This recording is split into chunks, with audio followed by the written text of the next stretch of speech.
as long as we need to be fighting the good fight. So it is always like appreciated if you could let your friends and family know, because especially as time has gone on, there's other things in the world that right now I think there's a lot of discussion about. And Ukraine fighting off Russia is still one of those really, really important topics, not obviously just for Ukraine, but also for everybody else around the world as well. So thank you so much, everybody. And let's go to Furious. It's Tony. Michelle, I've got to change the name back to Tony. Oh, I didn't recognize you with the new name.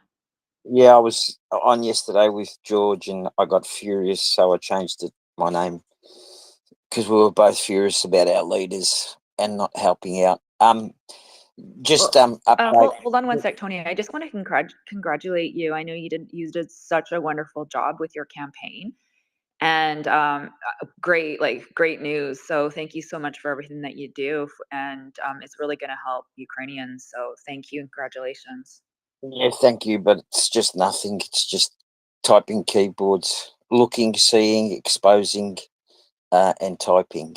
And now it's kicked off, so hopefully we'll get these 4x4s from London. Just to let you guys know that's gone up 315 signatures in 8 hours from last night, and the BBC's picked up the story 2 hours ago. So everyone's getting on board. Euromaiden Press, UA24. So they're all getting on these vehicles under the ULEZ program. Maybe G-Man knows a bit more and can explain about a bit more about it. That's all I wanted to say. Cheers. Thank you so much. Actually, I wanted to ask you because I think the last time I was co-hosting, we had this discussion about the the signatures and this and that. So how did this come about? And can you explain maybe in a bit more detail just from the beginning when you had heard about this? I think it was I can't even think of the word right now, but not donation, but it was an auction. So when you'd heard about this auction, what I guess perpetuated you to want to start to try and get signatures, and then how did that lead to the next steps? And then maybe explain to the listeners where you are right now. I know some people have heard of it, but I think for any of us that are looking at being able to do something like this in our own community, I think it might be helpful just to explain sort of the thought process and actual steps to get you from where you Yeah, were to where you are now. Thank yeah, you. sure. Yeah, sure. So usually I look at cars on auction places here in Australia, and always popping up was military auctions. So I knew this from about July last year and mentioned it on the space about us getting rid of stuff. Why aren't we sending it? And it was sort of like discounted because it was used stuff. So when there was um, there was the storm, the start of winter, and the storm that just recently went through, you know, Ukraine, and seeing the guys in the trenches, wet and cold. And I happened to look at these auctions again. It came up, and I had a look at the military auctions and just going through the lots, and there was over 600 lots. And I seen these jackets and up for sale, and there were 8 pallets. And although the auctioneer stated that they were used, they were not used because they were still in their boxes from the manufacturer, or from the company they bought it from, Australian Defence Force. And we worked out how many were in a box, and I calculated the boxes on the pallets and came to a figure around 660 plus extreme cold weather jackets in the khaki green, and a pallet of it were camouflage jackets. So I thought, this is not right. And then I thought, well, I'll start a change.org petition, and started tweeting it out. And the guys, every family here at MriyaReport, started signing it and tweeting it. And in 4 days, we got someone's attention because then they were pulled from sale. So we don't know if they're going to Ukraine, but someone pulled them from sale, so they're not sold and they're sitting somewhere. So hopefully, Ambassador Vassal, who got onto it, Mick Ryan also got onto it, and we got the attention of also Andrew Tillett, who does a lot of articles on the F-18s. He's probably onto it and made a couple of inquiries, but whoever done it or whoever helped out got them pulled from auction. So I'm just trying to find out who it was, and if I'm sure they will be going to Ukraine, but it's not confirmed, and I don't think we'll ever know that they might be going unless someone leaks it out that they've got the jackets. So that's how it's gone about. Just advocating, just like what CC does in America, what G-Man does in the UK, just exposing it, exposing what's not right and what should be happening. And that's about it. Is that okay, Michelle? No, that was perfect. Thank you so much for sharing. Yeah, so hopefully these four-wheel drives is a big campaign now. I didn't know that a guy in his name's Richard. Here we go. Richard Lofthouse. His profile says he's a journalist, and he started this petition, I realised, on August 24, and it's only come to the fore now, or to the spotlight, because now the Weaver brought it up in the space, and it's got to be this space that's getting it out there, because it's all over the place now. Like I just said, who's picking it up? Richard's petition was 7,000 signatures when Nell brought it up yesterday, last night at 11 p.m. here, and I woke up at 8 o'clock and there were 300 extra signatures on it. And like I said, BBC's reported on it 2 hours ago, and another place in the conversation, I think, in the UK. What is it? LBC, leading Britain's conversation. So they're on it too, doing articles on it. So this was from Richard's petition and post, August 24. So we were lucky. It took us 4 days. Richards didn't pick up steam till now, but maybe we'll get those vehicles. And it doesn't stop me because I'm in Australia. That's the other thing. Doesn't stop us from pushing that 4x4 campaign, and hopefully we'll get that done. Well, it really is a testament to your perseverance and the hard work that you've been doing, and also just the space. So whether it's MriyaReport, whether it's NAFO, whether it's random people on Twitter that are seeing your post, and so on, but it's like, it's a huge kudos to, I think, everybody involved, and not, this is one campaign, but there's been multiple others, including what CC does and many others, where sometimes we think, oh, maybe it's just myself that's sharing this, and yet it can snowball very quickly. So I think it's quite amazing, and it's such a great example of how even just a few of us, if we share something, if we retweet it, if we tell our friends and family, if we tell people in this space any kind of information, and how quickly that can spread and actually make a difference. And I Yeah, think that, yeah, like, that's the one thing I've sort of realized is we might think that we're pretty helpless, and things could feel a little bit hopeless, given some of what's been happening in the world, and yet even by sharing our voice or saying something, it does make a huge difference to the people on the other end. yeah, it's the space. It's the space and everyone here, because then everyone else tweets it out and it becomes like an octopus with tentacles that's reaching all over the world. It's got to be that. You can't put it to me. I mean, and yeah, about the helpless thing. Yeah, from February 24, 2022, I've been sitting here helpless, what can you do? And I've done it from the comfort of my home, not in a trench and not with bombs flying over my head or next door. It's just done it with a keyboard, and yeah, being part of MriyaReport and the family spreading it out, with getting stuff done. So not me. It's just, bringing it to people's attention. This is what's going on, and people are looking in their own backyard now and holding the powers to be to account.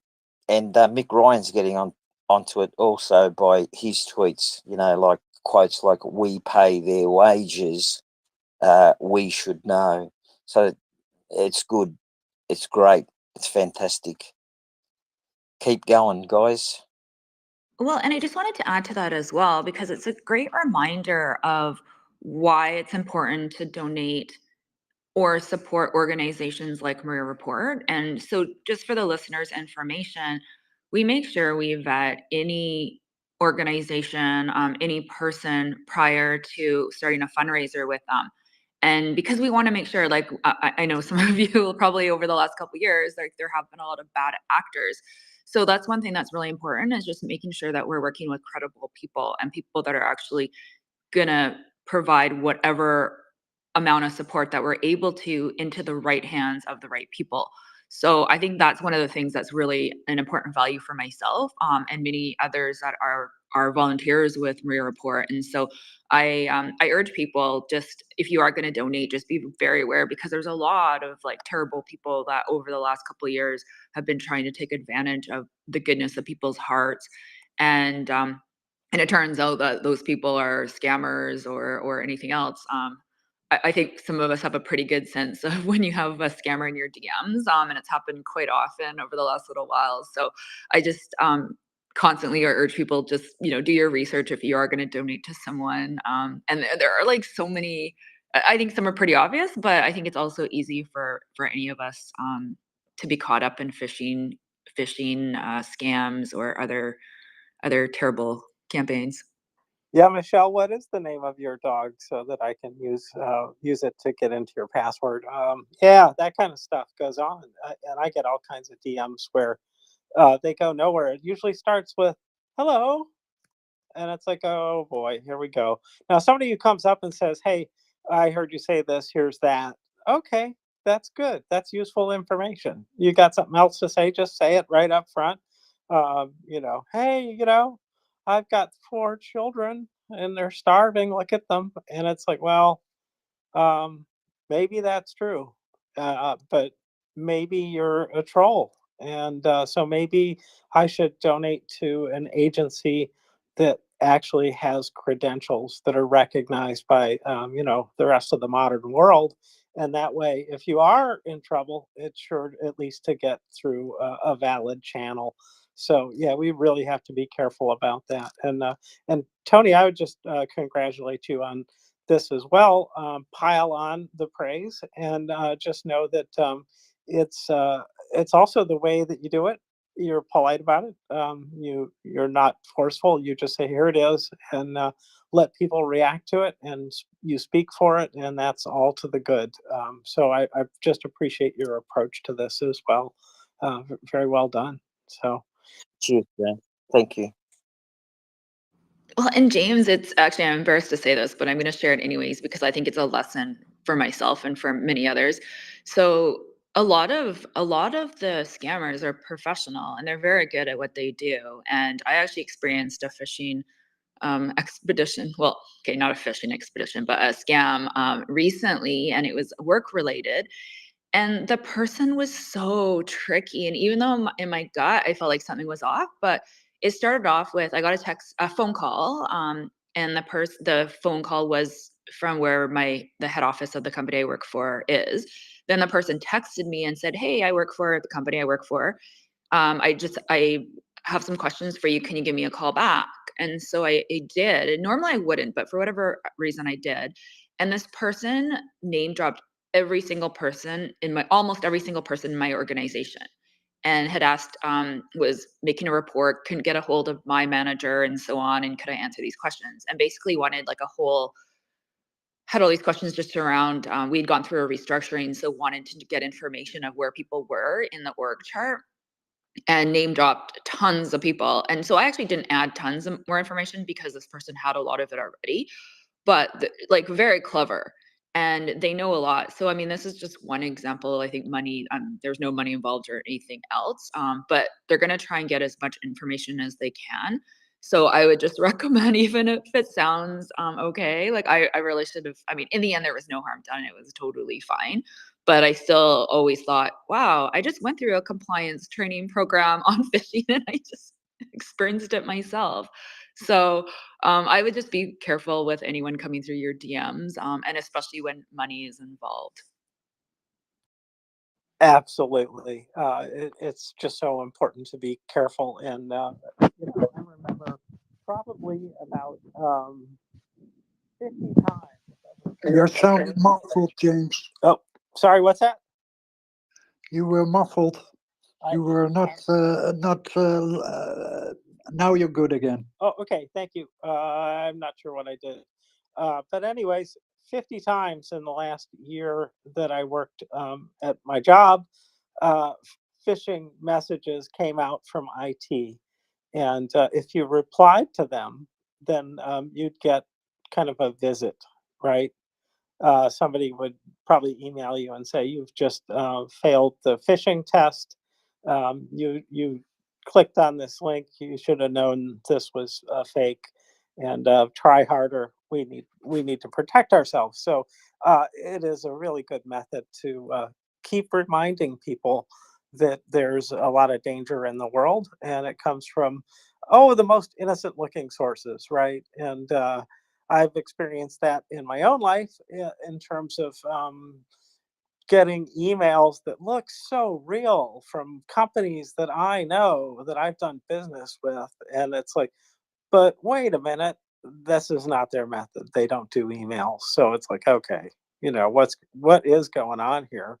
Have I been hacked and this is their approach, or is this just a random thing? I don't know, but we really have to be careful of people out there who are trying to get on our good side and get us to give away information. So anyway, Well, and especially, I was going to add to that too, with clicking on links on Facebook, Instagram, even Twitter, and so on. And a lot of it does come back to Russian hackers.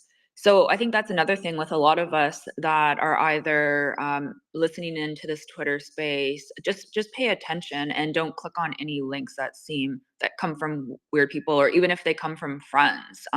Maybe check with them first, because I've had that happen where I actually didn't click on a link, but I sent it to a friend who found out a little bit more information, and in the end, it was someone, a Russian hacker, that had hacked a different friend of mine's account. So I think we just need to be like very careful, be very aware, and just be vigilant on anything that you open up.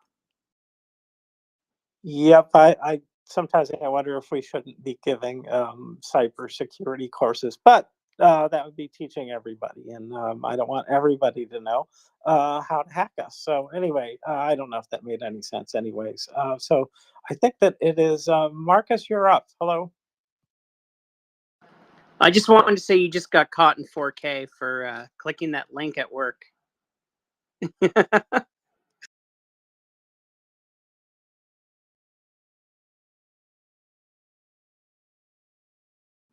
Thanks, Marcus. Go ahead, Peter. Yeah, I just wanted to give a warning to other people as well. That quite a few people know here that I've got a very small drone business going, which is attached to my aviation.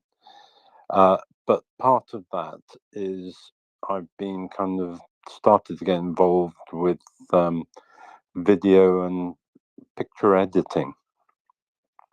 And that has now, there's an awful lot of AI programs in there which can do amazing things. You can take a video, you can take a person out. You can have a person who's walking past in that video and you can remove them. There's other AI things which can add things into pictures or into videos. There's other AI which do a whole host of manipulation of. I can take a sky out. I can make a gloomy day look sunny. I can change the sky from a cloudy sky to a sunny sky with different clouds, and all manner of stuff you can do using AI. Now, there are loads of these new companies who they are marketing towards ordinary people, and they're marketing towards teenagers, towards young women, towards young men who want to take their picture, and they say, "Oh, I want." You take your picture, and you can kind of give yourself bigger lips, or you can make your eye shape change. You can change your hair color. You can do all this sort of stuff if you join our little program, and that's fine because people join and they get access to your photographs and to your videos, and you might have hundreds or even thousands of photographs because we now use our mobile phones to take pictures of our airline tickets. We use it to take pictures of our bank statements. We use it to take pictures of our passports, all our personal details, conversations we've had, all manner of stuff. And they have access to all your information that you're putting on your photographs because you want to take a photograph out and edit it. Now, there must be probably 30 companies like this I can think of who offer this sort of stuff, and some are, you can put stars dropping out of the sky, all manner of stuff to make your videos you put up look great, and etc. But one guy was saying, "Oh, use this program," and I had a look at this program, and then I Googled it, and it was actually Russian. And furthermore, I looked further, and it was Russian based in Russia. And people are signing up to this unknowingly, and they're giving Russia access to all their information. So it's just a word of warning, be very, very careful. Thank you, Peter. Appreciate that. It is the age of deception, and it's easy to do, and the opportunities to misstep are huge. I haven't changed my profile pic, and probably never will, because I think that maybe we're inside the workings of one of those companies, and so I will never change my profile pic. It used to be I could just paste something in there, right? I could copy and paste a picture and paste it in, and I can no longer do that. I wonder why it wants so badly to get to my pictures. So you illustrated the point, though. You answered that question, and Yeah, so we do need to be careful. I wanted to go on and talk about AI, but go ahead, make a quick point, and I'm going to resume. Yeah, I was just going to make a quick point about AI, how easy it is now to take, and we know this because we've seen it as headlines, where pictures are taken of politicians or Zelensky or anybody else, and they are changed. And it is very, very easy to do it. Yeah. I mean, even the start, I'm no expert, but I'm starting to quite enjoy this sort of work. And it is so easy to manipulate these digital photographs nowadays using AI. And we really need to be aware of AI and put safeguards in, because it's quite frightening what it can do. Okay, well, thank you. So my point about AI is a bigger one. I think, I don't know if it's bigger, but it's different anyways. And that is that we're going to come to rely on it. And I think that if you want to make a will, it should be able to do that. If you want to prepare some kind of application for some standard process, then it can help you do that. If you want to write a letter, based on something, then it can do that. But it also carries within it its own prejudices, in the sense that what goes into it is this ton of information. And the ton of information that goes in there, if you haven't picked it, then you don't know really what it's going to be based on. And so this time last year, I was having a discussion with one of the other co-hosts about uh, the answer to the question, um, is Russia to blame for the war? And it was saying no, no, it's not, and other things like that that were very troubling. So this is going to carry biases, and it may not be something that we can see directly, and it can probably say, well, and here's 10 articles that describe this. And, it's like, yeah, there's 10 articles. Wow, that must be true. And it may still not be. So I suspect that if anybody is thinking that they're going to get important questions answered accurately by AI, it should only be because you yourself have put the information in there, or you trust the source. And the OpenAI AI initiative that created ChatGPT is also funded by a certain person related to us by virtue of his ownership of the house that we're in, if you will. I'm trying not to crash things. Anyways, so yeah, just be careful. Think about that as you're using it. I wouldn't be afraid of using it if you're doing something pretty basic. The other things that should be able to do uh, that I don't see yet are other kinds of sort of semi-professional services that are intellectual in nature. And it really is pretty good at writing kind of form letters as well. Good uses for it, and then bad uses are ones that where it really does take some intuition to answer, or if not intuition, then it takes a lot of knowledge. So just be careful, is all I'd say.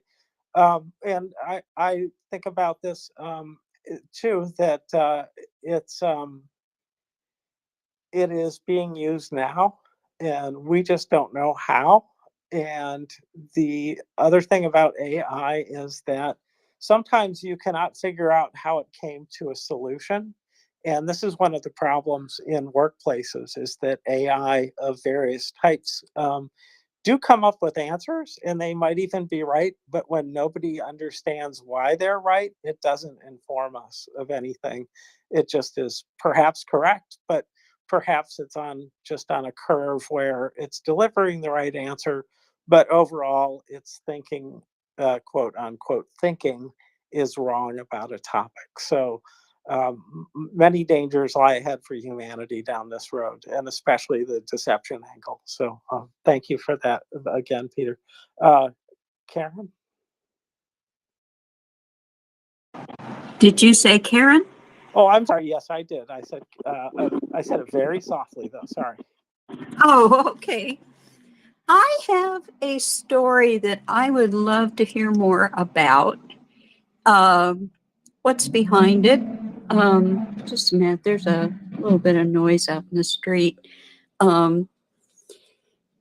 Apparently, London's mayor, Siddiqui Khan, has blocked a plan to send vehicles to Ukraine. Now, these vehicles would be not, they don't meet the emissions standards for the UK, and they tend to be mostly 4x4s and pickup. But they would be very, very appreciated in the Ukraine's war zone. And so he has decided that he will not allow these vehicles to be sent. And there's a lot of rage about it on Twitter. And the Right Honorable Ben Wallace, who is now an MP, responded and said he would investigate. But I just wondered if you guys knew anything more that was behind us, because I'm going, wow, why would he want to block something like that? Yeah, I saw that story too. Just I know that they're trying to get this stuff to Ukraine, and so they're pushing for it.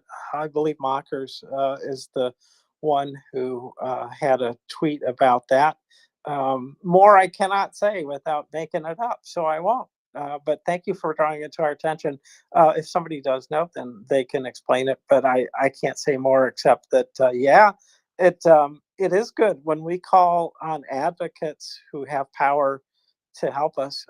It can really make a big difference. So I see Furious is here. The Furious from, is it Perth? Anyways, hello Furious, welcome. Melbourne. That was Karen. Karen, there's a petition if you want to sign it, pinned to my profile, and from what I read is the mayor of London pays Londoners a certain amount to cash in their vehicles that are polluting. So he's got on a few articles on the conversation, and BBC have run a story on it, is that he can't do it because it's against the Greater London Authority Act. But as we all know, laws can be changed, acts can be changed and amended. So I'm suggesting he adopt Kiev as a sister city, and that money that he pays the Londoners for their cars, he still pays the Londoners, but the cars go to Ukraine. So it's easy to do. It's not very difficult, you know. He still pays the Londoners, and I'm sure the Londoners will be more than happy to receive that money and to know that their car is going to Ukraine and not being crushed. Because then also you've got the City of London needs to scrap all these cars, storage, transportation, and whatnot. So get on that campaign, and it is picking up steam, Karen. Get on and sign the petition. It's gone up 20 in the last 20 minutes, 20 signatures. So that's the story, and their stories are on the web. BBC, I think in the thread there's links to the stories that BBC just ran, and what one of the Sadiq Khan is the mayor of London, I think. His representatives got up and quoted that we can't do that because the law says that we can't donate it. So change the law. I think that'll be the next petition. Amend that law. Okay. That's it, Karen. Brilliant. Thank you. Well, thank you. Oops, sorry. Oh, go ahead, Karen. Thank you very much, Tony. I appreciate that. Now, is that petition, do they allow people from other countries to sign, or is it UK people only? No, it's a change.org petition, and I signed it last night as soon as I knew about it. Mockers brought it up. She brought up Nell, if she's down here, Nell the Weaver. She brought up Nell the Weaver's tweet about it, and On Undertow also tweeted about it. But Mockers brought it to our attention last night here, and I signed it. There's other petitions, but they're only for UK residents, similar to how we've got government petitions here. Only Australians can sign it. But the change.org, it's worldwide. So you can do it and get your kids to do it and your neighbours to do it, and push it up. It's gone up 315 in 8 hours. Well, if Ben Wallace has decided to investigate the situation, I know he'll do whatever he can to help it go through. Yeah, and I think Boris Johnson, they're calling out for Boris Johnson also to jump on board, so we can help our UK friends yeah, just get on and tweet it. Like I said before, spreading the word is how people get to know, and people power. Yeah, MriyaReport power. There you go. We got that. We got people power, and we can always use more people power. So to share or retweet the space and get that word out. And please, if you've got comments or uh, Tony, if you want to post that down in the purple pill, the chat part of this space, it's all, of course, it's welcome there too. Actually, anything you guys want to put in the purple pill is okay. If it's good humor, it's even better. So I just wanted to, Michelle, if you don't mind, I just wanted to walk through some of the tweets in the nest. Sure, go ahead. All righty then. So, of course, we've got our fundraising tweet, and you probably all have heard recently that we are raising funds for Scruff's unit for electronic warfare drone equipment so that they can stay alive longer and continue the fight. And we pick our funding drives carefully to kind of maximize the effect in the field. And so we think this one is definitely a winner. And so please consider that. And all we want is your rent money, your food money. No, I'm getting this wrong. Actually, I was inspired by Alan Brewer, who said, "Yes, we do want your lunch money. You can lose some weight," which I found very funny. And in my case, he's right. But I'm still hungry. So not yet, Alan, not yet. So next up, is a tweet from Zoltan Kovac, and he is talking about Hungary. Hungary aims to be a regional financial hub and a bridge for Chinese financial institutions entering Europe. This is part of Hungary's Eastern opening strategy, which sounds a lot like the Russian strategy for Europe or for Asia, Eurasia. Opening strategy, strengthening bilateral ties with Asian countries. The operations of major Chinese banks in Hungary exemplify this success, with Chinese investments reaching 8 billion by 2022. Hungary has also had successful bond issuances in China and Hong Kong. The next Chinese bond program is planned for 2024. Hungary joined the MCDF, linked to the AIIB official in 2021 to support infrastructure development.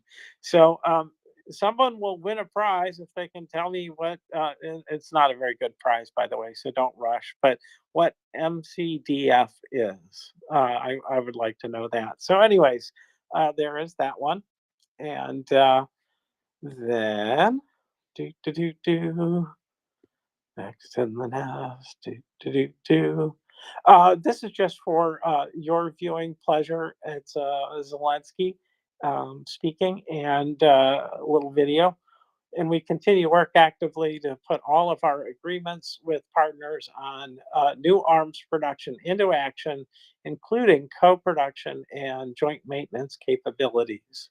The goal is to strengthen Ukraine to the maximum and add to our defense every month. This week has proved the effectiveness of the air defense systems provided by partners. We are working to bolster our aid defense and have already made agreements. This topic is being discussed at every meeting with partners. There will be more systems and more protection. We are planning more important foreign contacts until the end of the year. Despite the fact that the holiday season reduces political activity in many countries, our whole foreign policy team is working around the clock. I thank everyone in our state who keeps up with such a fast pace and who never tires of protecting, working, and helping. That is a nice statement, like that one. And then we have some crazy group called Crime and Punishment SBU coming up at 10 p.m. Tonight, and there'll be talk of corruption and consequences there. Yeah, it really is important work, and Tracy and Prince do an excellent job with that group, that topic, especially in light of yesterday's visitor, who was his whole thing. So Mark Shavchuk really did a great job outlining why CNC machines should not be left available to Russia, and apparently they still are. So that's a thing to keep in mind if you're calling your representative. Stop the computer numeric controlled machines from getting to Russia. So, and then there is German aid to Ukraine. Handelsblatt reports that the city council of, let's see, Troisdorf decided on Tuesday to take over part of the industrial property of Dynetic, which belongs to Deal, through the right of first refusal. The problem: this is the largest production facility for explosives in Germany, essential for companies such as Rheinmetall or Deal Defense, which has currently received large orders for artillery ammunition, guided missiles, and more for Ukraine. Dynetic wants to significantly expand production here or there to fulfill delivery obligations to the Bundeswehr in Ukraine. Now, there is no space for that. As a precautionary measure, Deal had already rented additional space around its production facility to expand production. Now they want to buy this area, which Deal describes as the most important. However, the city wants to acquire the area itself and has the right of first refusal. Meanwhile, the German Minister of Defense, Boris Pistorius, has become involved, according to his statement. He has already talked to the Prime Minister of the federal state.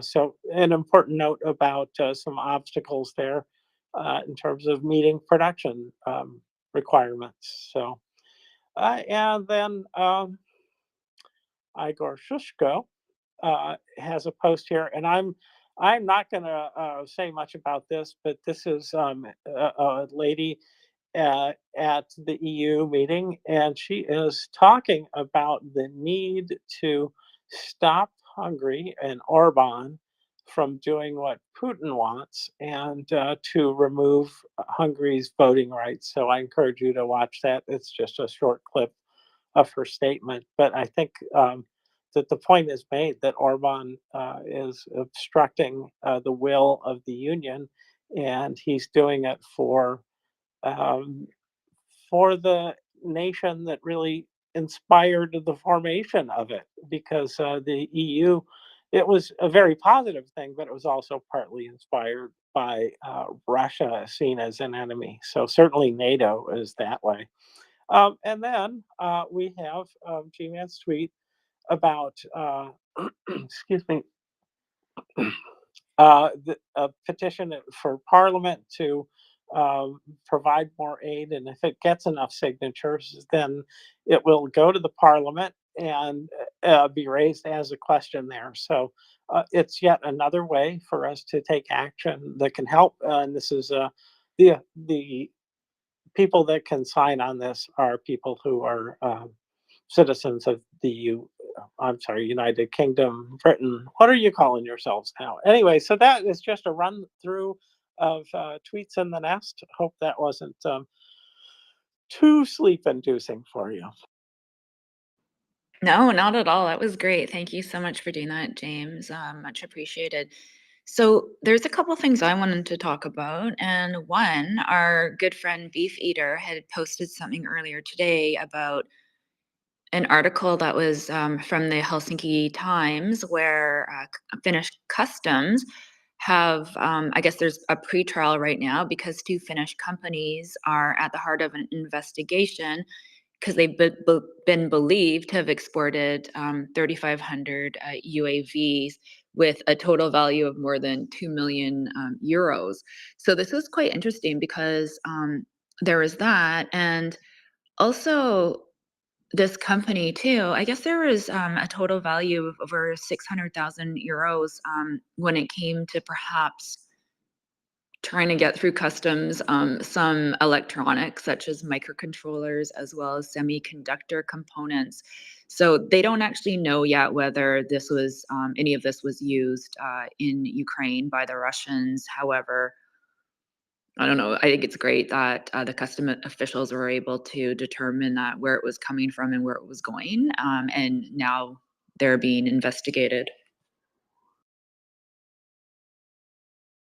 So I'll put that up in the nest for everybody to see. And thank you so much, Beefeater, for tweeting that out. If you guys don't follow Beefeater, please give him a follow because he does a really, really great job disseminating information that a lot of us just don't have the time to do. So please give Beefeater a follow. And the other thing I want to talk to everybody about is something that's kind of near and dear more to my heart is athletes and the Olympics. And unfortunately, one of Ukraine's brightest athletes, brightest and best athletes, passed away recently. And this was the Ukrainian fencer, Fedor Yevpyfanov. And he had been defending Ukraine. He's only 18 years old, which I just think it's so tragic and so sad that some of the brightest athletes and people in Ukraine are dying at the hands of the terrorists or the Russians, and it's just so terrible. So he was a champion and a medalist in national foil fencing, and he was also a member of the Ukrainian national team and a master in his sport. So I just wanted to express like our condolences to his family and may he rest in peace. And it just goes to show, given that the Olympics are coming up very shortly in Paris in 2024, back in early December, so December the 8th, the IOC has decided to include both Russian and Belarusian athletes into the Olympics. And I think it's just, it's terrible. It's something that a lot of people are fighting against right now. And I think the thing is we all know that a lot of the Russian athletes that do compete, even if they compete under a neutral flag, we all know where they're coming from. And even Putin himself said the same thing that, yes, even though they might be competing under a neutral flag, we know they're Russians. So I think it's unacceptable that they're still allowed to compete. And I noticed that there is a petition that's going around as well. Roman Shirameta, he has it on his timeline, and it's a petition to demand Russia's withdrawal from Ukraine, and also the exclusion from the 2024 Olympics. So I'm gonna share that as well. I just found it recently, so I didn't even know that it was there, but as of a couple days ago, they had already collected over 1,000 signatures, but obviously tens of thousands of signatures need to happen to actually hopefully make a difference. So I would suggest everybody else. I'll put it in the nest in a few minutes. But I suggest if you could retweet that as well, because I think it's unacceptable that Russians and Belarusians are allowed to compete. Oh, I completely agree with that one. It seems self-evident, right, that that would be the case. But uh, you know, um, IOC, FIFA, a lot of troubling relationships are there, and it bothers me that the IOC doesn't see it the way that many people do. But you either they boycott the Russians and Belarusians, or hopefully people boycott the Olympics, although that will probably just mean that more people in the crowd are cheering for Russia because there'll be less of other people who would cheer against Russia. So I don't know what the right thing is, but I'm certainly not going to be there in any case. I wouldn't have gone in the first place, but had I been thinking about it, this would have stopped me because there's just no reason that they should be allowed in. And, especially since the president is an indicted war criminal and a fugitive from justice, that's a sign, I'd say. And it's not just him. It isn't like he acted alone. it's the nation actually is fulfilling his wishes and attacking Ukraine, which didn't do anything at all to earn it. So, except in his demented mind that he shared with his subjects, and now they all have to adhere to his crazy lies about the justification for the war. So, yeah, it should not be anything that gets done, but I won't be surprised when the Russians are there, and hopefully, um, they'll get the disdain that they deserve. So thank you for bringing that up. Yeah, I would sign that petition. I didn't know there was one going around, but yes, indeed. Well, you know, I think I think that the amount of attention that it gets is another one of these things where it probably isn't getting the attention it deserves. I have not seen that as a news story in any of the press. Have you, Michelle? Sorry, which part wasn't in the news story? I haven't seen any news stories about the Olympic Committee decision to allow Russia. I haven't seen that anywhere in the media. Now on Twitter, I guess I've seen that from people that I follow, but that is not the media. Yeah, I agree. Sorry, I thought I thought that's what you were talking about, but I just wanted to clarify. No, I haven't seen it either in any of mainstream media. Actually, even on my Twitter, I think a lot of what's coming up my feed isn't. Well, no, it's still. I just hadn't seen it until today either. So the report, or I guess the IOC announcement was December 8th, so a couple weeks ago now. So I'm sure leading up to Paris Olympics, we'll probably start to hear more and more. But to your point, I haven't seen anything in mainstream media. I don't. I think last year there was a little bit more talk, and maybe in this space as well. Some of our co-hosts that have an interest in sports or have competed would bring it up often. But now that we're getting closer, and now that there's probably a final decision that has been made, I'm assuming there's going to be more talk about it.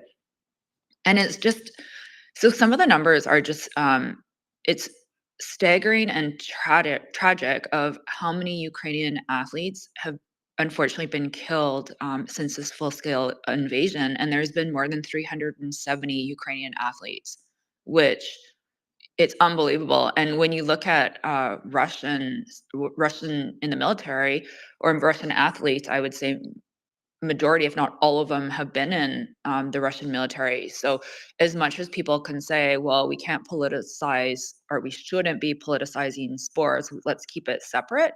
That's not the case where with a lot of, like I mentioned, a lot of the Russian athletes, they have either served in the military or are currently reservists.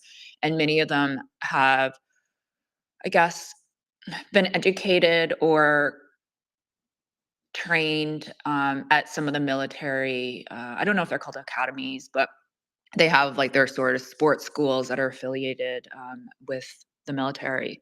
So it is very much intertwined in Russia, more so than it would be, say, in Canada and in the US. Obviously, it's a bit different. Yeah, it is a shame that they don't get called up like all the other people in Russia who've been called up. Then their team would not be as large, which that's a sad way to get people to not participate. But I would accept it because of what's going on in Ukraine. If they're those brave soldiers, they're really not soldiers. In fact, they are athletes who are in the military to kind of what's that word that I'm looking for? Make them seem like patriots, and that this is our best and brightest who risk their lives, and now they're in the Olympics. And in time of war that might fly, or in times of peace that might fly, but right now, in time of war, it just stinks. It really does, and especially with what we know about the genocide that's going on from our paying attention to it. It's really bad, and so.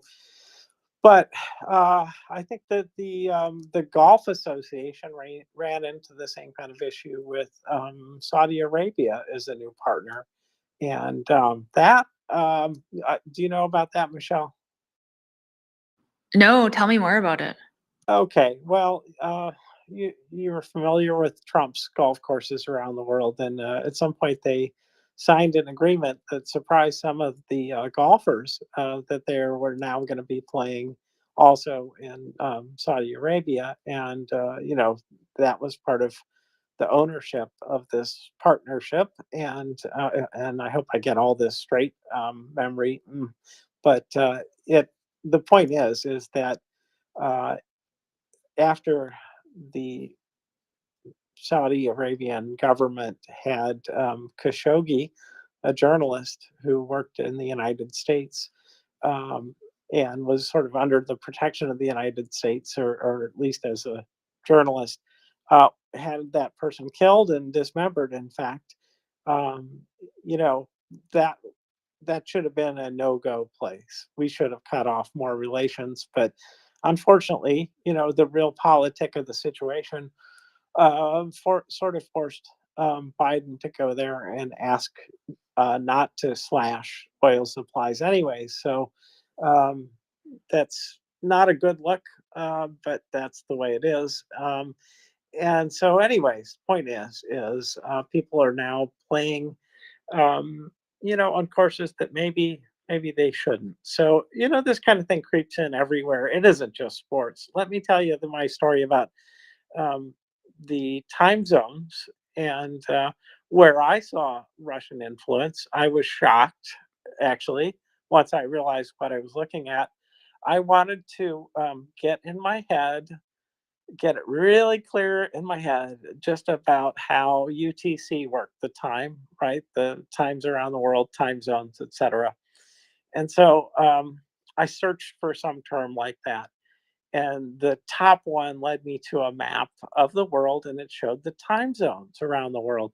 And I said, I knew what I had to look for just because I thought, I wonder what where Crimea is. And it showed up in a time zone attached to Russia, which maybe because they possess, if you will, or occupy is the right word, occupy that part of Ukraine. They're saying, well, it's this time here. Well, that really isn't the official time zone. So I looked at the sourcing for it, and it said this is based on a CIA map, and it had a link. And I went and I looked, and sure enough, the CIA saw things differently. The CIA saw that, um, yeah, that Crimea and the other occupied territories are in fact part of Ukraine and therefore a different time zone. And what a number of times I'd said, yeah, they span 11 time zones. And that's true. Russia does span that many, but it only has 7 time zones that it uses inside those 11 that it spans. And so that just to me was just an example of how pervasive and how subtle Russian messaging can be, if in fact that was their plan. But I'm assuming they got there first on that idea. I don't know that for sure, but boy, that was a really subtle kind of thing to see out on the internet in the wild, as it were. But yeah, what do you think, Michelle? Yeah, I just wanted to add about Saudi too, because you're right. Like, how do you? Well, I think for me, like I was pretty disappointed with some of the players who decided to play in live golf or play for them. And I don't know, there's the documentary on Netflix that kind of discusses some of the reasons or maybe reasons why or why not they decided to join. And it goes back to when someone or a country has committed an atrocious, whether it's a crime or murder or anything else, how do you separate out human rights versus money? And I think many of us, well, some people would pick money and some people wouldn't. I don't know. I'm For me, I would have not played. These guys are already making a boatload of money to begin with. So I thought that was interesting. And then now Saudi is getting involved with soccer as well.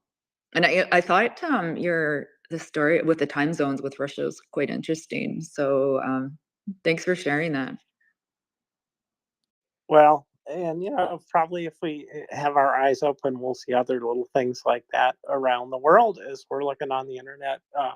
It's a bizarro kind of thing. And by the way, um, I still am struggling with time zones, but I'm getting it. I'm getting it better. And thank goodness that my iPhone has a world clock, and I picked some of the key time zones that we're focused on, especially when we restart the space, so that I can belt them out the faster because I've got them lined up in order.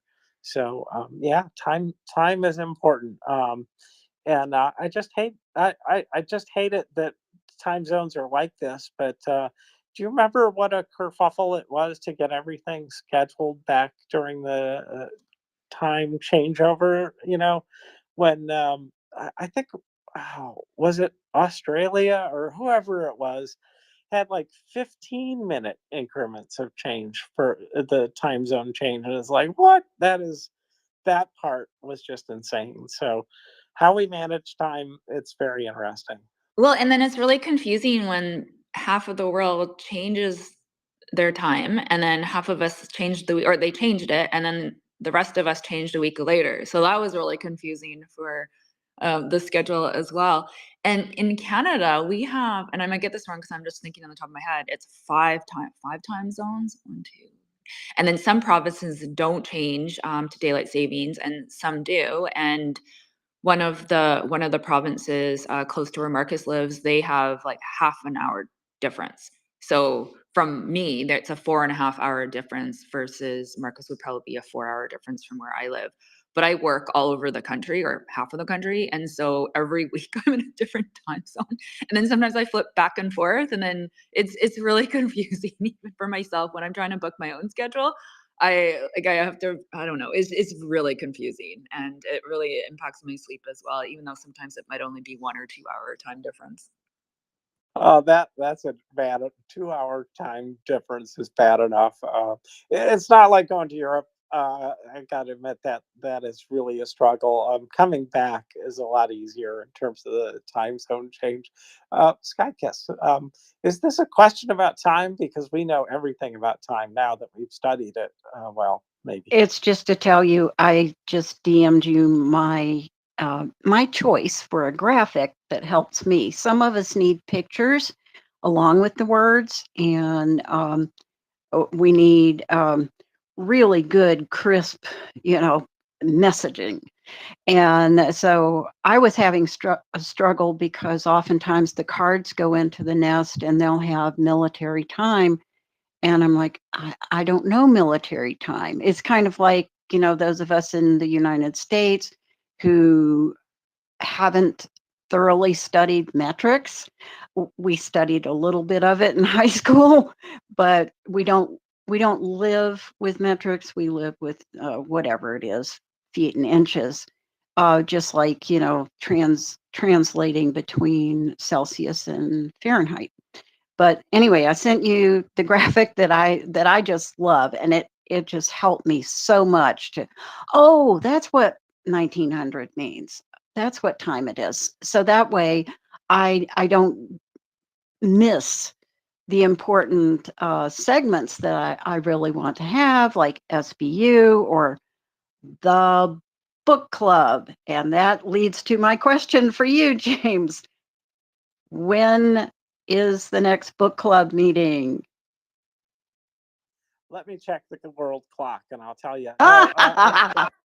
Yeah, it's the only time that matters is Eastern time. Take my word for it, East Coast U.S. time. No, and that is at 10 p.m. So yeah, and for me, this is all about making sure that I understand what cities are in what time zones.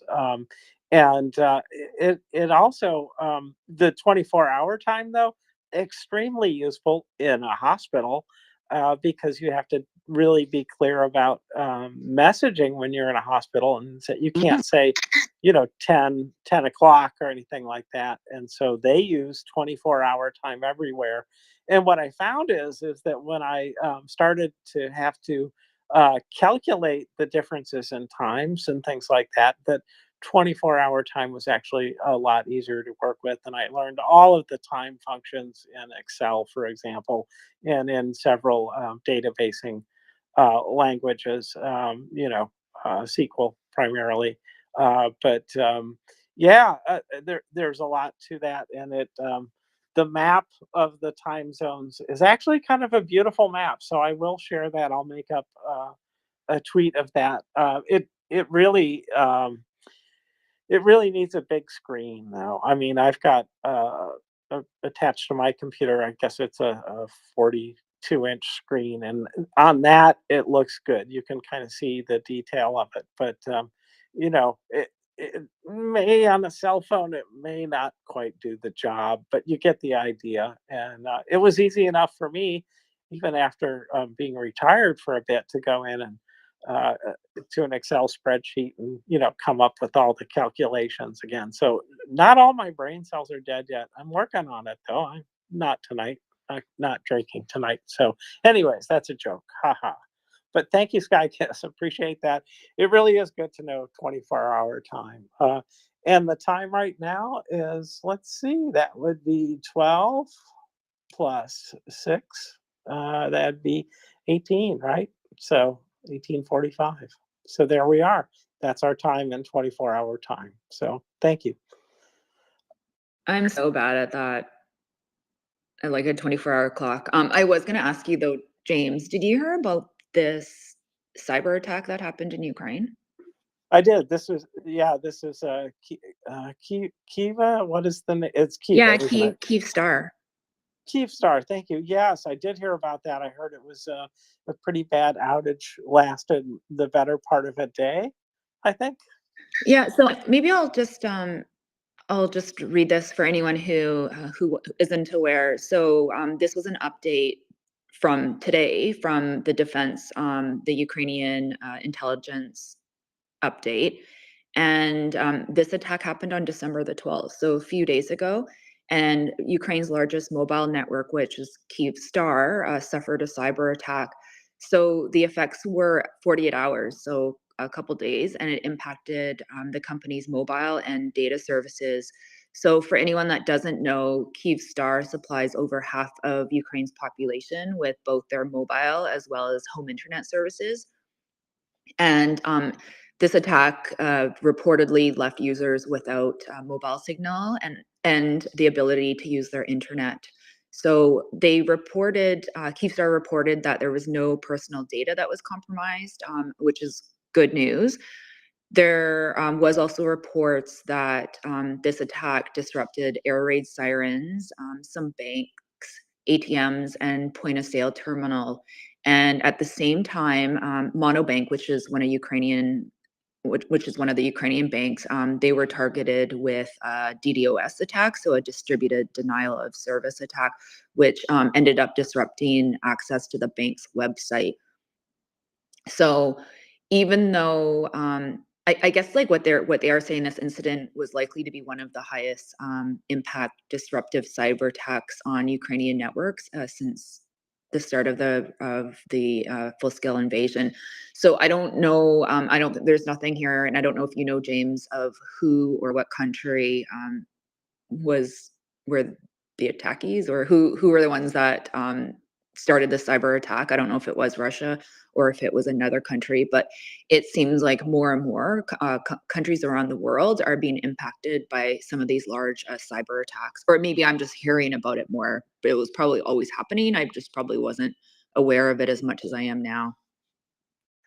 Well, I'm not sure when it started, but I do know that we already have quite a few in the United States, and I don't know who was responsible either. I presume it was Russia. That makes so much sense, right?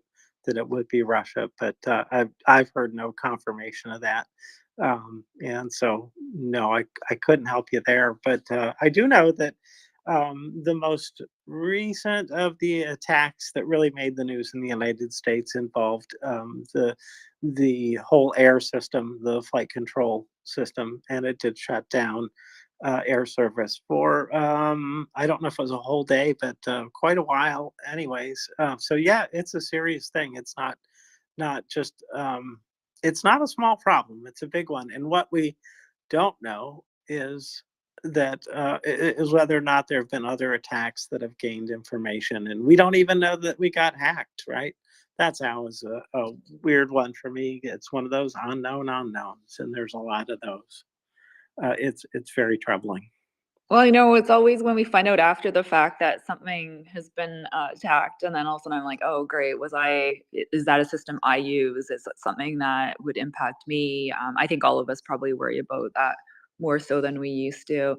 And so luckily this one didn't seem to, well, I guess it still impacted a lot of people, but luckily it was only 48 hours.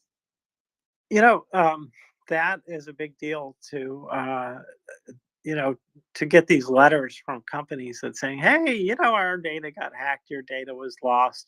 Here's like a free monitoring program that you can use to, help protect yourself." And it's like, that's it.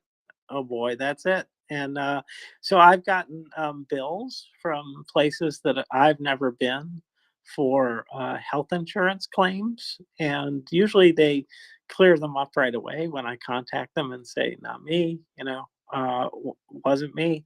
But my name or my spouse's name has been used um, to, you know, used falsely to make claims on different medical systems. And apparently, they paid them out and then they send the bill to me, which I don't understand how that works. So, but it just does go to show you that this is a pervasive thing.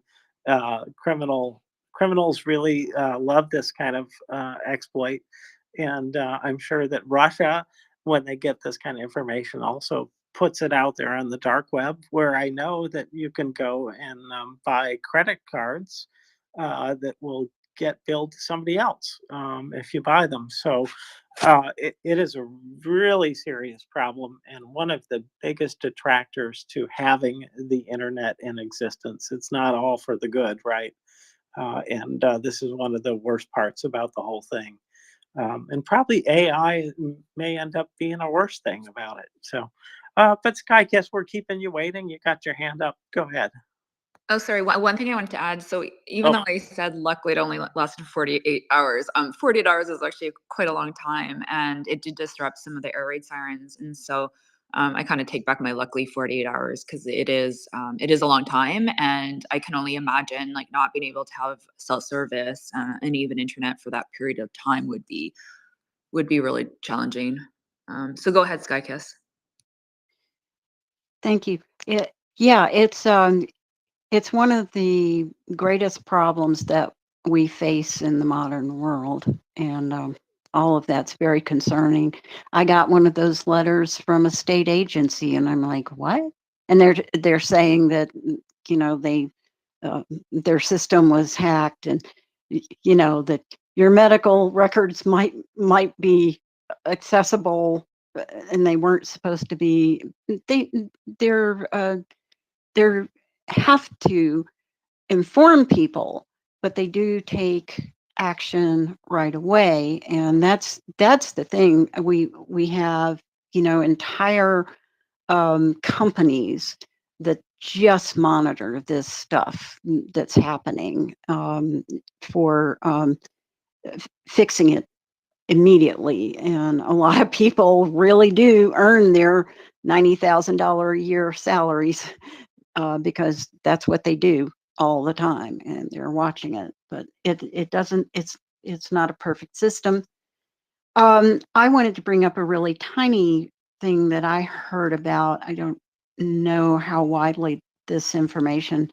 Um, a longtime NAFO member and trusted friend tweeted out something, I think it was last night, about Texas Instruments, and that some little part that they make goes into the Shaheds. So I don't know if that's new, recent, or if it just resurfaced, if this information resurfaced. And I still want to know about the book club. Are we meeting tomorrow night? That's that's so Texas Instruments in Texas, and they make a part. I don't have the tweet in front of me, so I can't tell you exactly what the part is, but it looked important. Yeah, I can tell you that book club is tomorrow night at 10 p.m. Eastern time. Thank you. Yep, and it'll go probably till did I say 10? Jeez, Louise. I apologize. I have 10 on my mind because that's the end of my shift today. Sorry, Sky Kiss. It's at 8 p.m. until 10 p.m. tomorrow night. My bad. Sorry about that.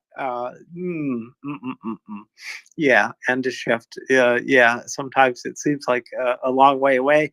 And if you don't believe that the dead don't come back to life, come back at the end of the shift. Anyways, that's a joke. Everybody's lively here all the time. I can swear that.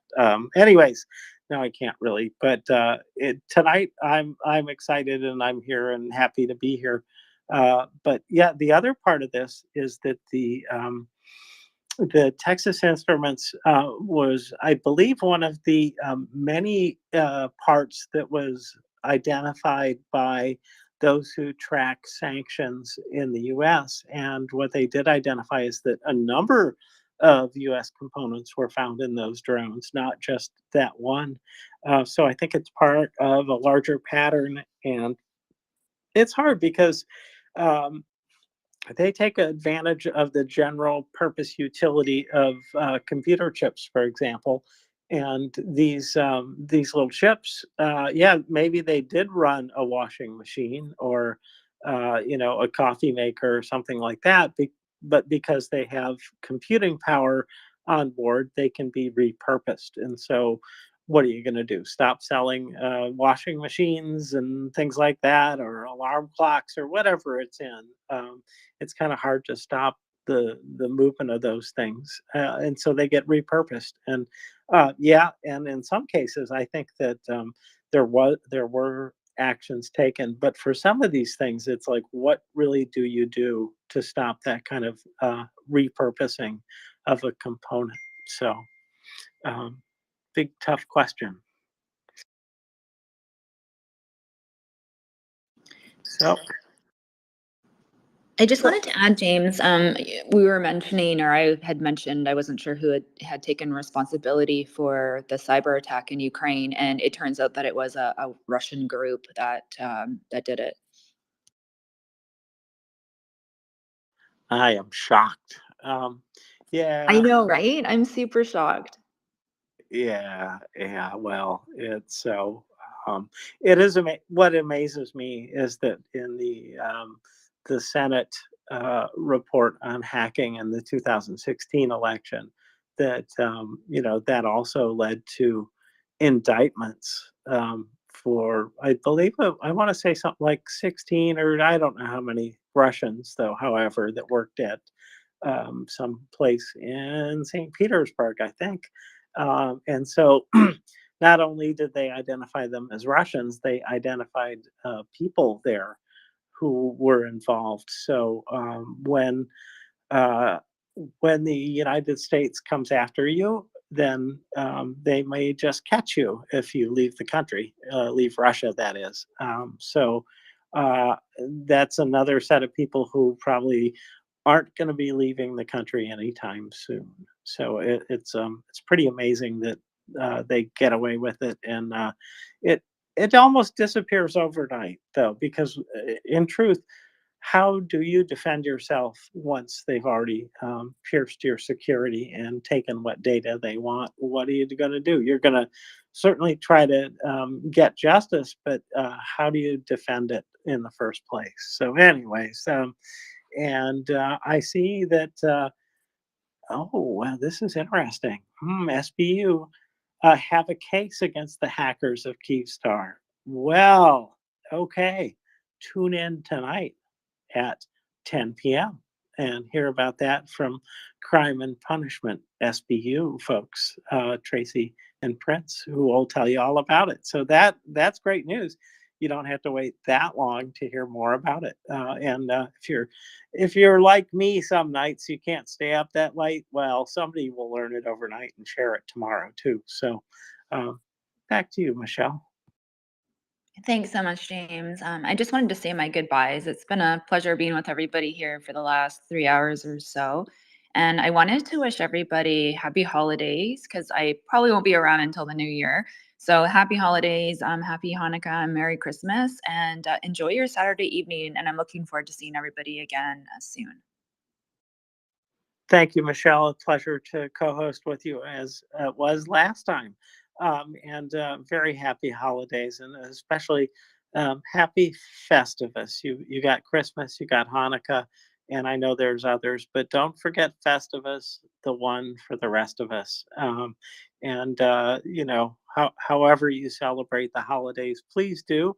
At the darkest time of the year, it is good to celebrate the light that will come back.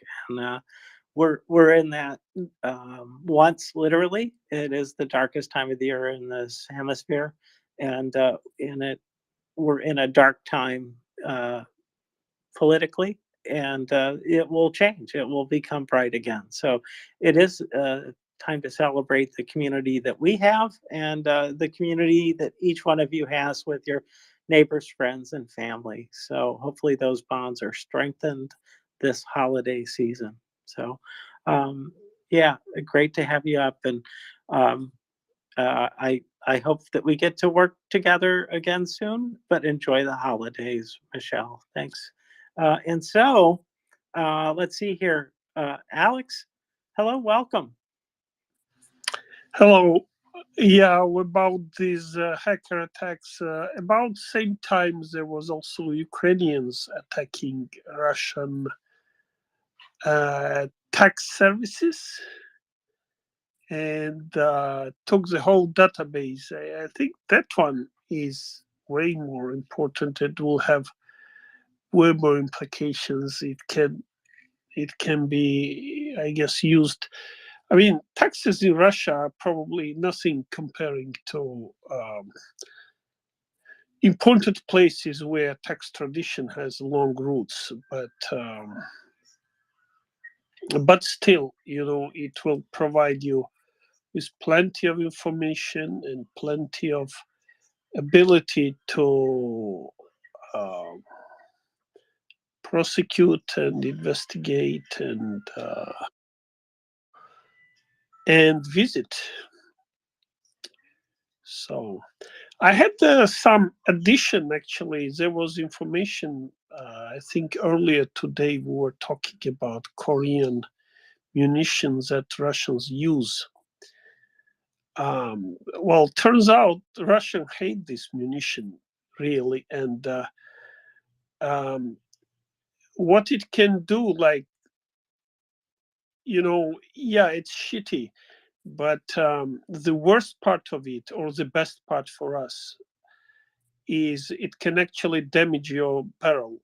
It can damage the gun, so that gun is non-usable anymore. And that problem is even bigger problem for Russia than munitions themselves, because there are apparently very, very few companies that can do gun barrels.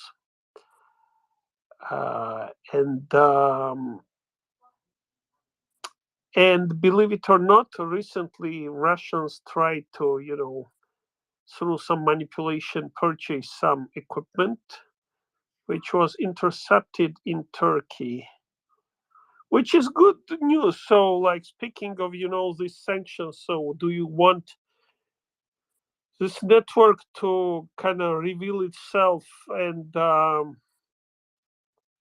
stop exporting some washing machine chips? Or do you want to wait for a big fish and intercept something like gun barrel making machines? But these sanctions are a big problem. Unfortunately, I do not know the good solution, but that's because I am not looking into details. I'm sure if you want it, you can find a way. But not just Shaheds. I mean, any rockets Russians do, they can't do ball bearings. Do you think they really can make rockets? The so-called Kinjal, which like Putin was boasting a few years ago. Turns out Patriot missiles can intercept that. But the key to it is one of them was got by Ukrainians and analyzed, and believe it or not, 77, but I don't know, I don't remember, was 77 parts or 77% was straight from the United States. So this so-called superpower is, again, they cannot produce mayonnaise without imported ingredients. And there you go. But yeah, it must be really hard. Now, have you watched how the airplanes are having problems in Russia? Like, it looks like a train wreck in a slow motion. Like, they come now in dozens in a single week. So far, they are not critical parts, but I mean, the experiment Russian passengers are going through is, I do not want that type of experiment. Like, it's clearly, sanctions are working, even though they find ways to kind of work around them, but it's not easy, especially apparently with airplanes and their leasing and their servicing. That's probably the hard part. And some equipment that can only be made by very few companies. That's where you can really leverage sanctions.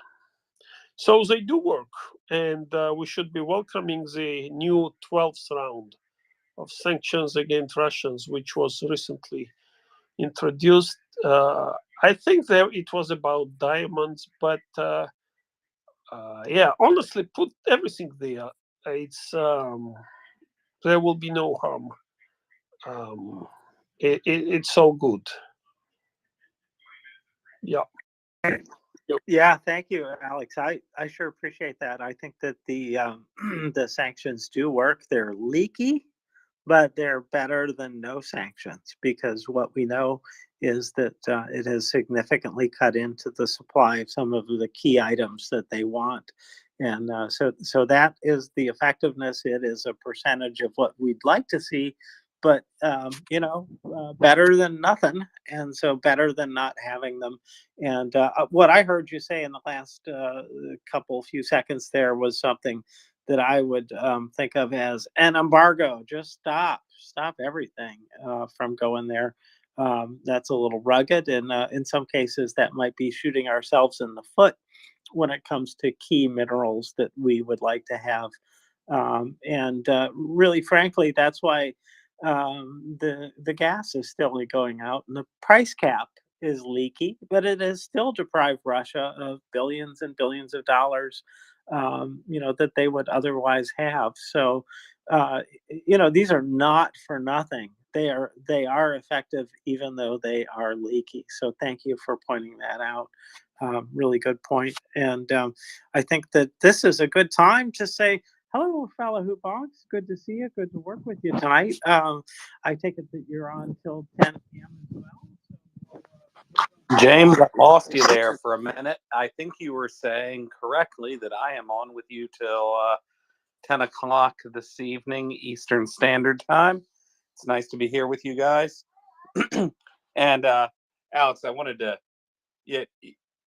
more sanctions are always a good thing, but something Skykiss was saying, I don't know, half an hour ago or so, about Russia still finding ways to kind of end around with certain items. That is something that those of us online who have accounts that can get eyeballs on stuff. This is work for the Shebas, most definitely. Skykiss, I think you were talking about specifically Texas Instruments and some of their co-processors. I believe it was yesterday, and I can stick the post in the nest, or it might have been earlier today. I think the post you were talking about was from an account called Long T Standing. She had a pretty thorough dive through this, and how fair number of TI parts and a few other companies. There's a list there of all foreign companies whose individual subcomponents are being recovered from these Shahed drones, and that's something we definitely need to name and shame, and make the lives of these U.S. companies who are turning a blind eye when exports to Kyrgyzstan or whatever go, up a few thousand percentage points, and they don't ask why. They know what's going on, and they need to be held to account for it. But that's my 2 cents. I think I'm going to probably stick that post up in the nest here in a little bit, if anybody wants to have a gander at it. Because it's not just Texas Instruments, but TI is one of the bigger offenders, and they are a U.S. company. And it's nice to be here with you, James. Did you get your mic sorted? I did indeed. My mic is all sorted out this morning. I couldn't open it, so I was talking to people by tapping on it repeatedly, and you could get the sound in between, right? 50% of the sound, you can hear the words still. And then I got it open. I got my mic open, and then it wouldn't close. So there we go. That is Twitter for you. Great quality control. Kind of like that software update that made my car randomly open and close its charge flap when I went over 45 miles an hour. Good job, Elmo. That was about 2 years ago. Some of those, some people recorded videos of it put them on YouTube. It was actually kind of funny. It was like your car flapping a really small wing on its ass. Anyway, Marcus, you've had your hand up for a while. Sorry, I didn't mean to interrupt, but that is hilarious stuff there.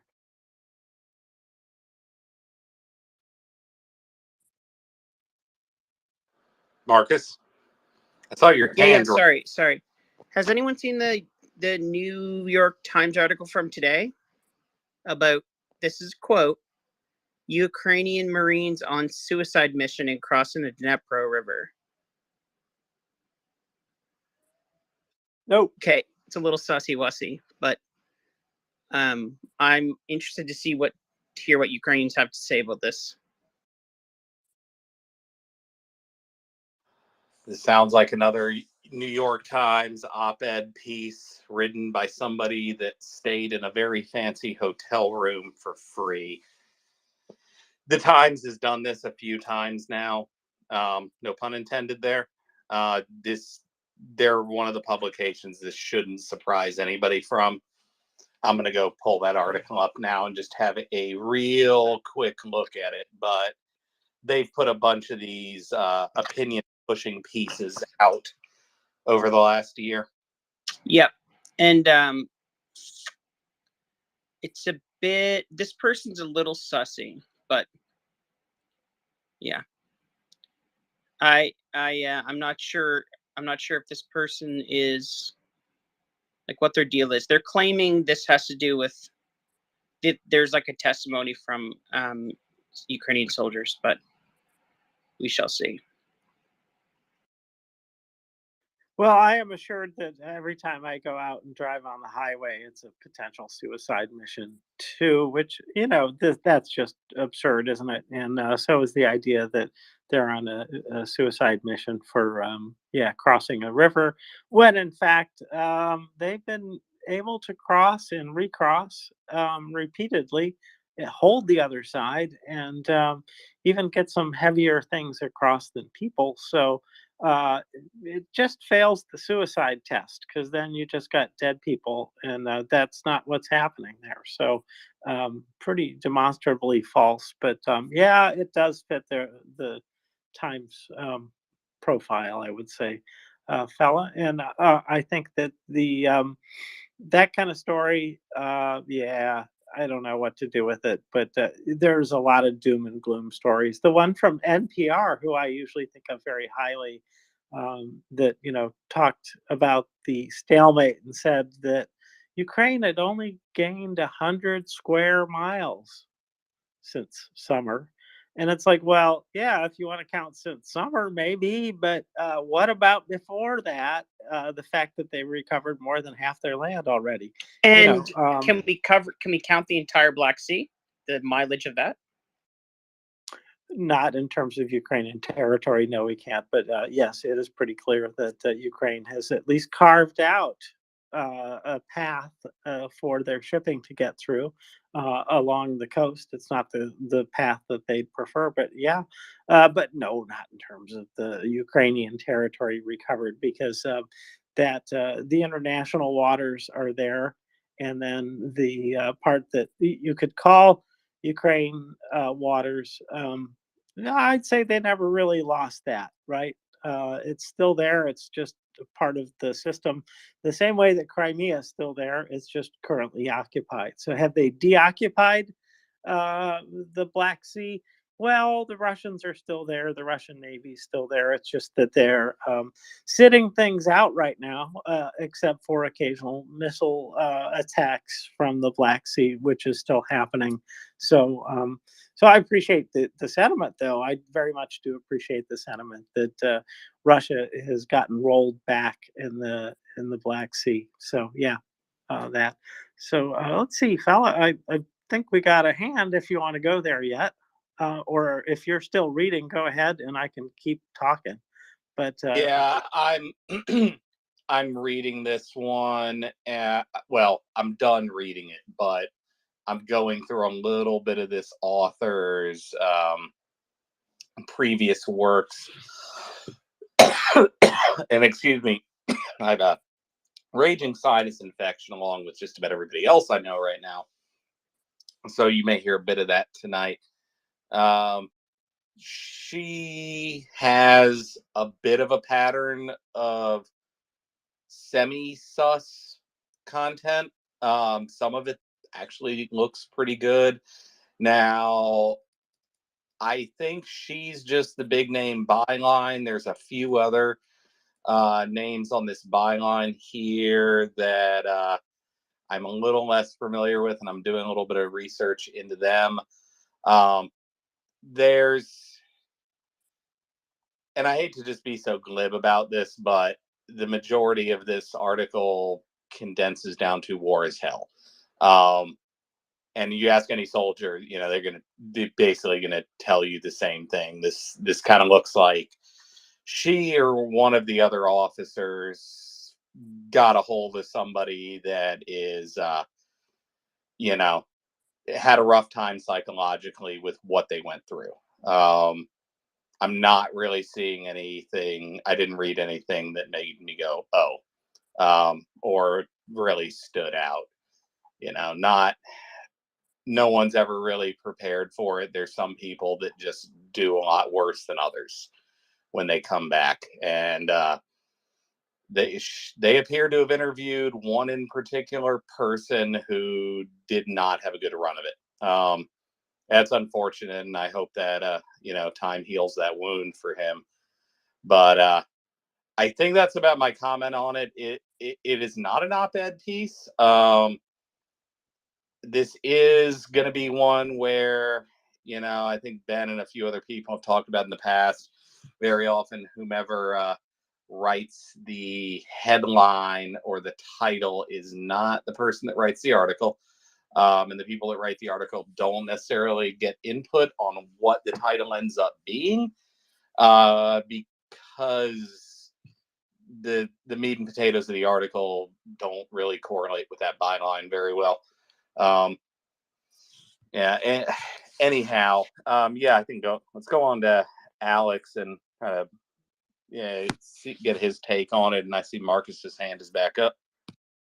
But before we do, I'm just going to say hello to our new speaker, Miriam, and just if you'll raise your hand, if you can, down at the Heart Plus icon, uh, over on the far right of that menu is the hand raise thing.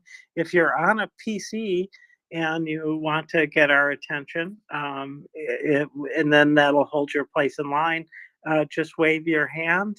And again, it's the heart plus icon at the bottom of the screen. You click on that, and then you click on the hand wave. And once we see you doing that, oh, there you are. Okay, sir and ma'am, you are now in line, and we'll take your turn after Alex and Marcus. So thank you. Go ahead, Alex. Thank you.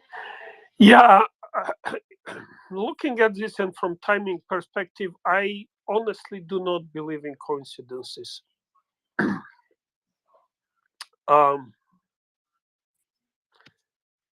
Yeah, I know statistically they happen, but somehow I do not believe in them.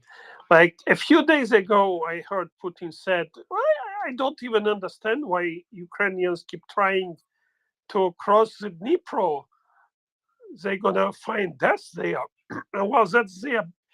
That he said that because, well, two reasons. First, for some reason, the top instructions from Russia to their, useful idiots comes directly from Putin. I don't know. This is kind of tradition, Putin sends something, 3 to 4 days later, you will see an article. And this will be not the first one. Maybe there will be series of articles because this Dnipro is the place where Russians are the most vulnerable. This is where they also were the most vulnerable, and that's why they blew up Kakhovka Dam. But that only bought them some time. Now that time is now up, and the water level there is just enough not to allow them to dig any, defense lines. But it does not stop Ukrainians from being able to cross. What stops Ukrainians from being able to cross and pierce and really take or isolate Crimea is lack of aviation. Had they have airplanes by now, I think they would already been in northern Crimea. But yeah, looks like this is something that we will watch developing, and having not much up their sleeve, Russians will use their tested and tried method of confusion, disinformation, misinformation. Again, guys, if anybody owes anything to Mother Russia, and with promise that sometime in future Mother Russia will ask them for service, that future is now. So again, call it conspiracy, whatever, but this is war times. This is not, some games anymore. Like, if this is not the time, I don't know what it is. Thank you. And one thing you said, and I'm already seeing it in Google, and most of them are most of these stories posted within the last couple of hours, last day. There's a few in the last hour. They're just copy and paste. I would say syndication, but that usually credits the original posting. I'm seeing a bunch of lazy copy and paste journalism on, lower quality, lower tier news websites. I have no idea what the Deccan Herald is or the Spokesman Review, but these appear to be simple copy and paste jobs. The New York Times article. The fact that it's as blatant as that without crediting the original source probably leads me to believe these are websites designed to simply amplify a message and make it seem more common than it is, And we know the Russians are masters of this. They do it all the time. And you see it all over Twitter. Marcus, back over to you. Yeah, thanks to these proliferation of sites that are just called, well, I'm on one called, and anybody listening, don't do this at home. I have some good ad blocker on my Firefox, like at a couple layers of it, because some of these sites are real. Well, let's just say I didn't even realize the internet had advertisements on it for the longest time until I looked on my cell phone. So I found a copy of the article could read. And the reason why I'm bringing it up is because Let me just put a little bit of a fine point on that. Yep. Real quick, Marcus. Whenever y'all are searching stuff on Google, if you see some news media site that you have absolutely never heard of, like the Deccan Herald, for example, you want to make sure that you know exactly what your antivirus capabilities on your computer are and that they are up to date. These type of kind of low effort websites, these are not normally real journalistic outfits. These are people attempting to just mine ad revenue, and that's all they're attempting to do. It's usually they're not even representing the area they claim to be representing. They're usually in some other part of the world, and where labor is very cheap, and they can spit these shovelware websites out real fast, and you will see this type of copy and paste journalism. And do not be surprised if there's malware packages in them. But anyway, Marcus, sorry, that was a tangent. Yep, no problem. So the reason why I brought it up is because notorious scumbag David Sachs was tweeting about it with the headline, with the derp line saying this is where our tax money's going, right? But just note that David Sachs is the kind of guy that stubs his toe and says thanks Obama, and it's not a joke. So when you read through it, right, like Fella said, there's some PTSD in here and some just genuine pain you're reading from the people, right? Which is heartbreaking. But the text, honestly, does not. The byline of the article and the text are a little misaligned because later on they're talking about how the Ukrainian side has the higher position on the side of the river and are punishing the Russian artillery and vehicles, right? So you're like, okay, the reality is if you're trying to use 300 men to pin a bunch of Russians in place that you can bombard those Russians, those 300 men are going through hell. Like they're not drinking tea and watching Netflix. So it's a high cost choice to make, right? And I don't doubt that these people feel like they're going through hell. However, it's not a shock to the commanders on the Ukrainian side, right? They kind of knew what these guys were in for, and these guys did too, most likely.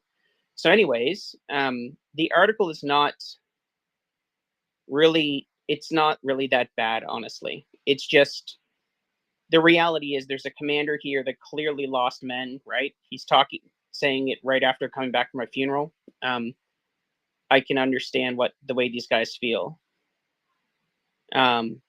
I don't know. It's not misaligned with what we've heard about the left bank. It's just a matter of everybody on the planet should know that they should ask a soldier that's seen combat before they decide they want to go to war. That's what I'll say. So yeah, it's bad times to be in a war. Let's end it by giving overwhelming force to the Ukrainians so they can have their land back. That's what I'll say about that. Also, David Sachs is just the worst. There you go. Yep. Give them what they need, they'll do the job. So welcome, Miriam, and come on up, speak, and you probably know how to use the microphone button. So go ahead. Actually, this is the first time I've used a microphone. Well, then congratulations on the proper use of it. Go ahead. Thank you. As you may have seen from my profile, I'm an elderly woman, as they say, because I'm 73 years old. I don't feel elderly, but my family is from, they're Hutterites who moved from Germany to Russia and then to the United States. That's my background. And the reason I'm here is because I'm trying to figure out what's really going on in Ukraine, because I hear about so many deaths there. I've heard that the death toll for Ukraine alone is 500,000. Is that true? That is incorrect. That no one really has a good number for how many dead Ukraine has. We can do a little bit of extrapolating. The number is certainly probably something in the range of 30 to 70,000. That's a number you will see cited with credibility quite often. And Miriam, I would caution you to cease further intellectual attachment to wherever the source of that 500,000 number is. No, I understand, because That's a similar dissimulation is happening in Gaza. Yeah, hold on just a second. And what I was going to say is that is some disinformation that is bandied around by Russian talking point actors and the Russian information sphere. And unfortunately, that has kind of made its way into some of the American political sphere, especially the less intellectually developed people who are more insecure, which unfortunately does tend to be, targeted at more of my fellow conservatives. But one important thing to remember is that if it's coming out of the Russians, if that's what the Russians are saying, you can usually just brutally mock whoever's dumb enough to repeat it. But that is where that number is coming from. But and I'm going to take everybody off mute there. But yeah, that beyond that, what's going on is Russia is losing a war they decided to start. And they have lost an absolute ungodly amount of their hardware, such that they entered this as a pseudo superpower, and at best they are a minor regional power now. But I'm sorry about that. But I just wanted to correct, because that's a number that we hear get brought up a lot, and it originates out of one place, and there's no good sourcing for it. There you go, Miriam. I appreciate the question, though. I do appreciate the Well, question. And I would just. is that what you're saying? Can, I think it's. can you hear me, Miriam? Can you hear me? Yes. Oh, I was just adding that I agree with fellow who bonks, and just wanted to reinforce that it was a good question you're asking, but one that is tricky to answer because we don't know. And the other thing I would point out is that when you say this many dead, who are we talking about? Combatants or citizens, or and then there are so many people who are behind occupied land, or in occupied land. I don't care about. And if you interrupt me, then I'll mute you. But just hang on, I'm almost done, and I'll let you speak. Anyway, just want you to know that there's okay, you're talking over me again, so I'm going to mute everybody for a second here, and just say that we have to consider the source, but we also have to wonder just how many people are dead in the occupied territories. We just don't know the answer to that. So, but I don't see that person anymore. So there we are. I think they might have had some connection issues. Marcus, your hand's been up for a little bit. Sorry. I think she's new to this space. I think based on her comparison with Israel, she's, not impossible to kind of get through to. But what I wanted to say was so would she give her a chance? But what I want to say was regarding the 500,000. So there was an article that estimated 500,000 casualties across both sides. So combined casualties, that's wounded and killed, and that's Russian and Ukrainian lumped together. And then in the article, in the text, if you go through, it gets split up, and then, okay, so they're estimating something, it was like 290,000 Russian and 110,000, or was it 290,000 Russians, and then, yeah, something like 200,000 and 210,000 Ukrainians, and then of the Ukrainians, the deads was something along the lines of 70K, right? However, the numbers aren't very good for the Ukrainian side in terms of, like, they don't have good counts. Whereas the Russian side, you can use drones, unfortunately, horrifically, to count the dead. And they've been able to hack and get some information about that. So the point being is that's the origin of that talking point in the info space. People will cite that article because I argued with the Vatnik about it once, where I like broke the article down and explained how words work to him, because he just wouldn't let it go. Anyways, losses are horrific. Even one dead soldier is horrific because they leave behind families that are broken by it. So, however, ultimately Ukraine is fighting for her very existence against an army that just showed up and decided to take their stuff. Well, and where he was going with that is that this is the same kind of thing you'll hear out of the pro-Hamas people. They will conflate assumed total body count with actual combatants versus civilians. They are not making any form of distinction. And I've said it once, I'll say it again.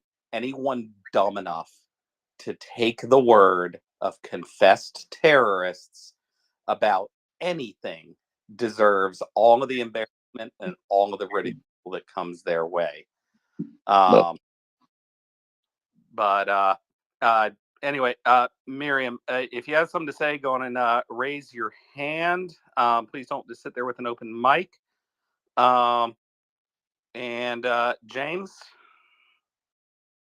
No, I just wanted to say that Miriam apparently is on a laptop and can't raise the hand, so needs to wave the hand, which I know Miriam can do. So go ahead and wave your hand when you're ready to speak, Miriam. I haven't seen you do that yet.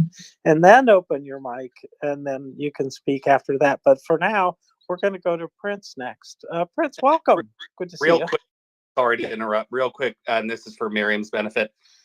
On computer, because this is not self-explanatory, click the heart plus, and you have like a hand with some blue lines next to it, and it looks like she disconnected again. All right, well, never mind.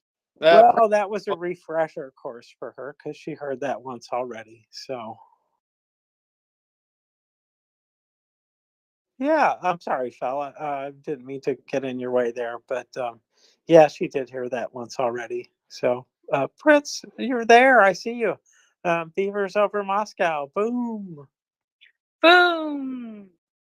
I do have to say, though, I am an Oregon Ducks fan, so the only thing I tolerate the Beavers for is for Beavers over Moscow.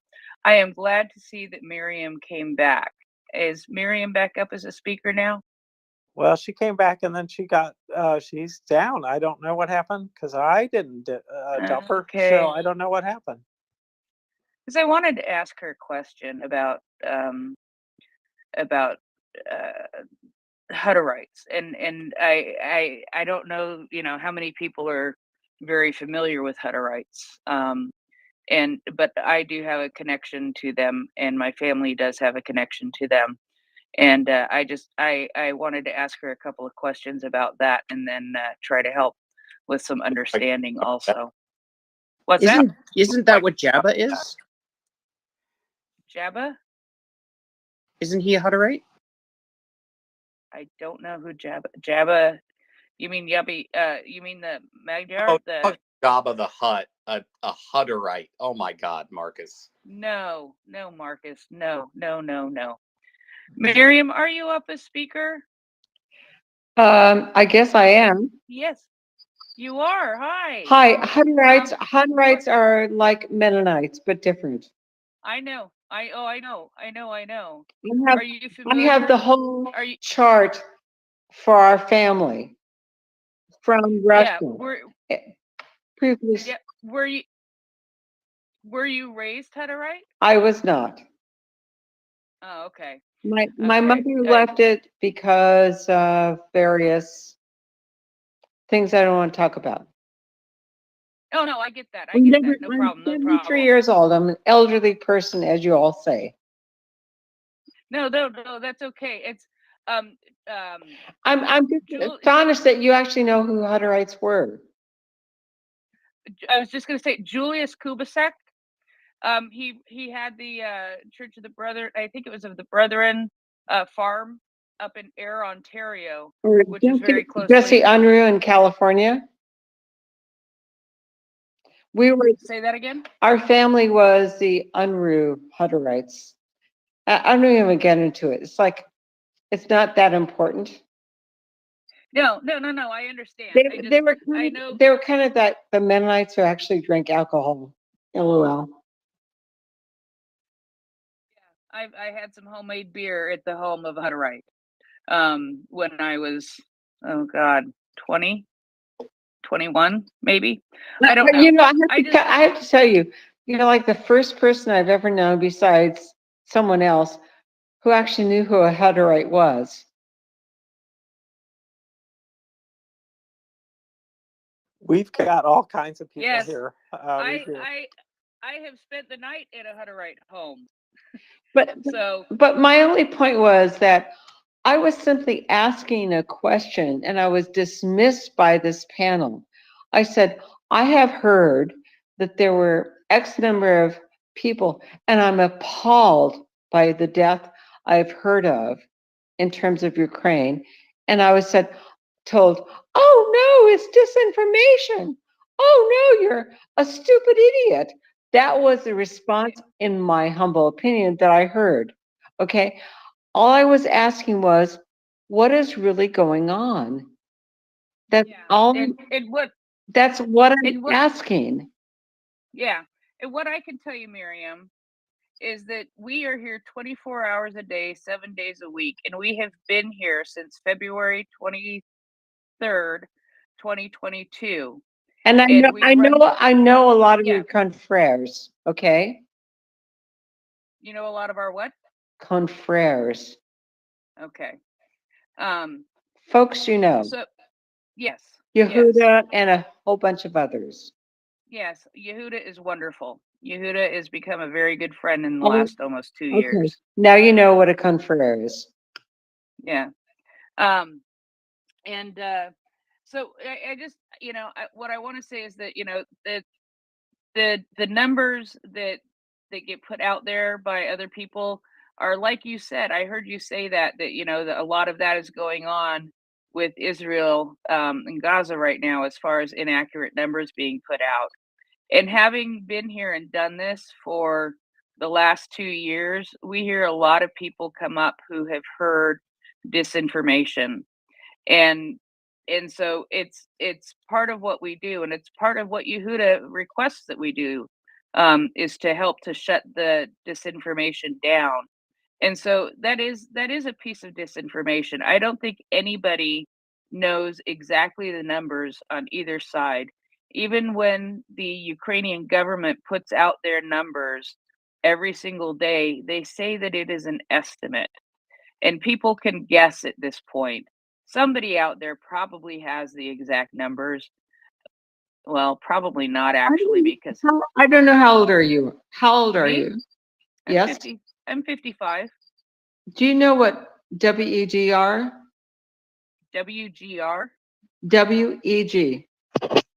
Wild eye guesses during Vietnam Yeah. War. Ah. Yeah. Gotcha. Yeah.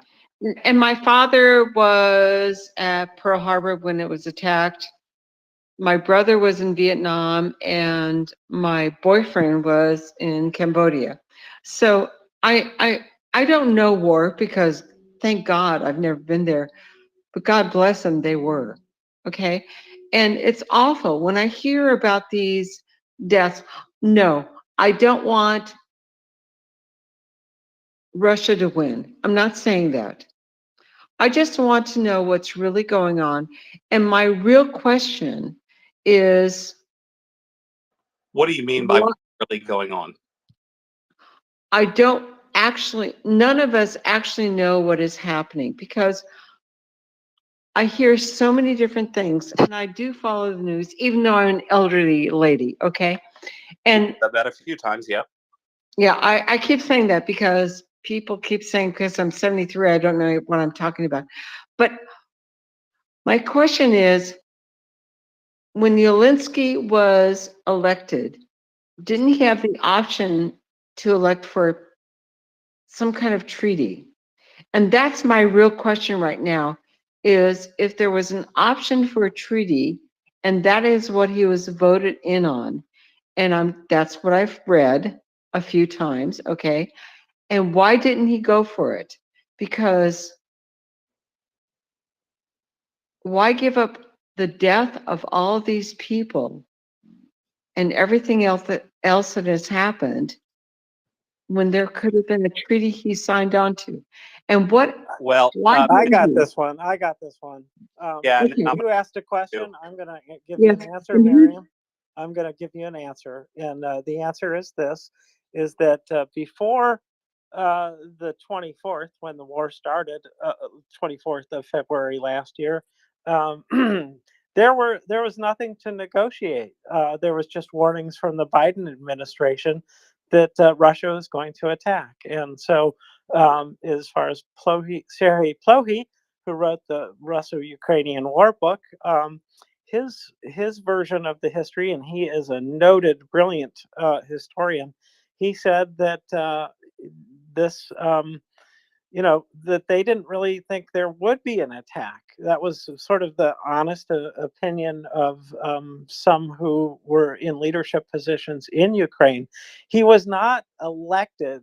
He was elected before the war. So how could he be elected to negotiate peace I know what she's talking in the war? Well, let me finish now. Let me finish. How could he negotiate peace before the war even starts? So once the war started, they engaged in talks right away. And then every time that Putin had a chance, he had his troops violate whatever ceasefire was going to be proposed. He proposed an Easter, ceasefire. So there's no basis at all to say that they didn't talk. He was not elected. He was not elected to, to negotiate for peace. He was elected to lead the country, and he's done that. And now there is a peace plan that's backed and been approved by about 50 nations around the world. And that 10-point peace plan is the basis for which this war will be ended, and not before that. He didn't ignore any calls for negotiations early on. That's just more misinformation that you may have heard. So don't fall into the trap of these things. Go to the sources. If you look at this, logically, how can you negotiate for peace before the war starts, right? And it's been a long-term thing. So there you go. That's the answer that I've got for you. Yeah. Okay. And Okay. May I say something? no, I'm listening. I'm listening and reading. hold on. I wanted to clarify something for everyone listening. When Volodymyr Zelensky was originally elected, the platform, part of his platform, most of it was related to anti-corruption. Part of it was to try to bring the war in the Donbass in the east to an end so they could concentrate more on domestic reforms. Now, you asked, trying to figure out what's happening. Well, what's happening is Russia never really had any intent of achieving any kind of peaceful negotiation with anybody. You can't negotiate with Russia. They demonstrated this time and time and time again. in Georgia, in Chechnya, in Poland, in Moldova. Any words you get them to put on a piece of paper, you may as well use that piece of paper in the bathroom, because that is what Putin's word is worth. It's worth about the alternative usage of a Russian ruble, which costs roughly the same per sheet as 2-ply toilet paper does. So, and yes, in war, people get killed. It's horrible. And that's something that, you know, my grandfather was in World War II as well. My father was in Vietnam, especially World War II. You know, unless you're extremely lucky, you probably can't ask your father right now, you know, what made seeing and going through all of that worth it. But I know the answer that my granddad used to give me, which is that freedom has a price. And Ukraine isn't asking for our boots. They aren't asking for our people. They just need the tools to get the job done. And that's what we've been here helping to make sure the conversation stays centered on, is getting the right aid over to them they need to win this damn war. And, you know, to negotiate. What is the right way? What do they need? Just more money, more stuff? I mean, no, again, hold again, on. once again, stop. Once again, No, I'm not. No, I will not. Okay, first and foremost, you do not interrupt co-host for any reason. Do it again, I'm just going to remove you from the speaker panel. You know, we try and observe decorum here. This is not like some of your unsophisticated free-for-alls like Mario tends to run. You know, we use hands, you take your turn, you don't cut people off. But whenever you negotiate, it requires that two people be honest brokers. You have one honest broker in Ukraine, you do not have a second honest broker in Russia. And beyond that, you know, what we've been sending them mostly our old kit.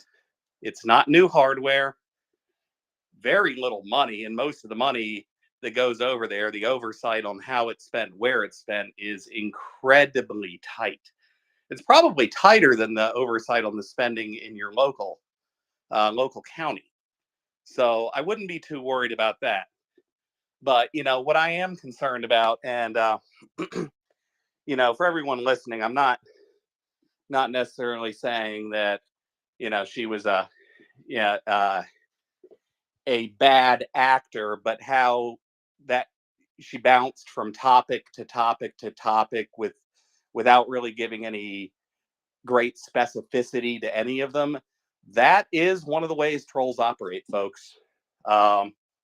And they'll just kind of repeat the same canned stuff over and over and over again.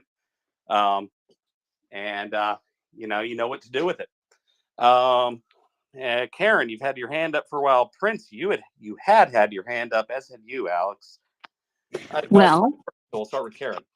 did you call on me? Did you call on me? Hello? Can you not hear me, Karen? Oh, yeah, I can hear you now. I thought you called on me. Did you, or is somebody else next? You're up. Okay.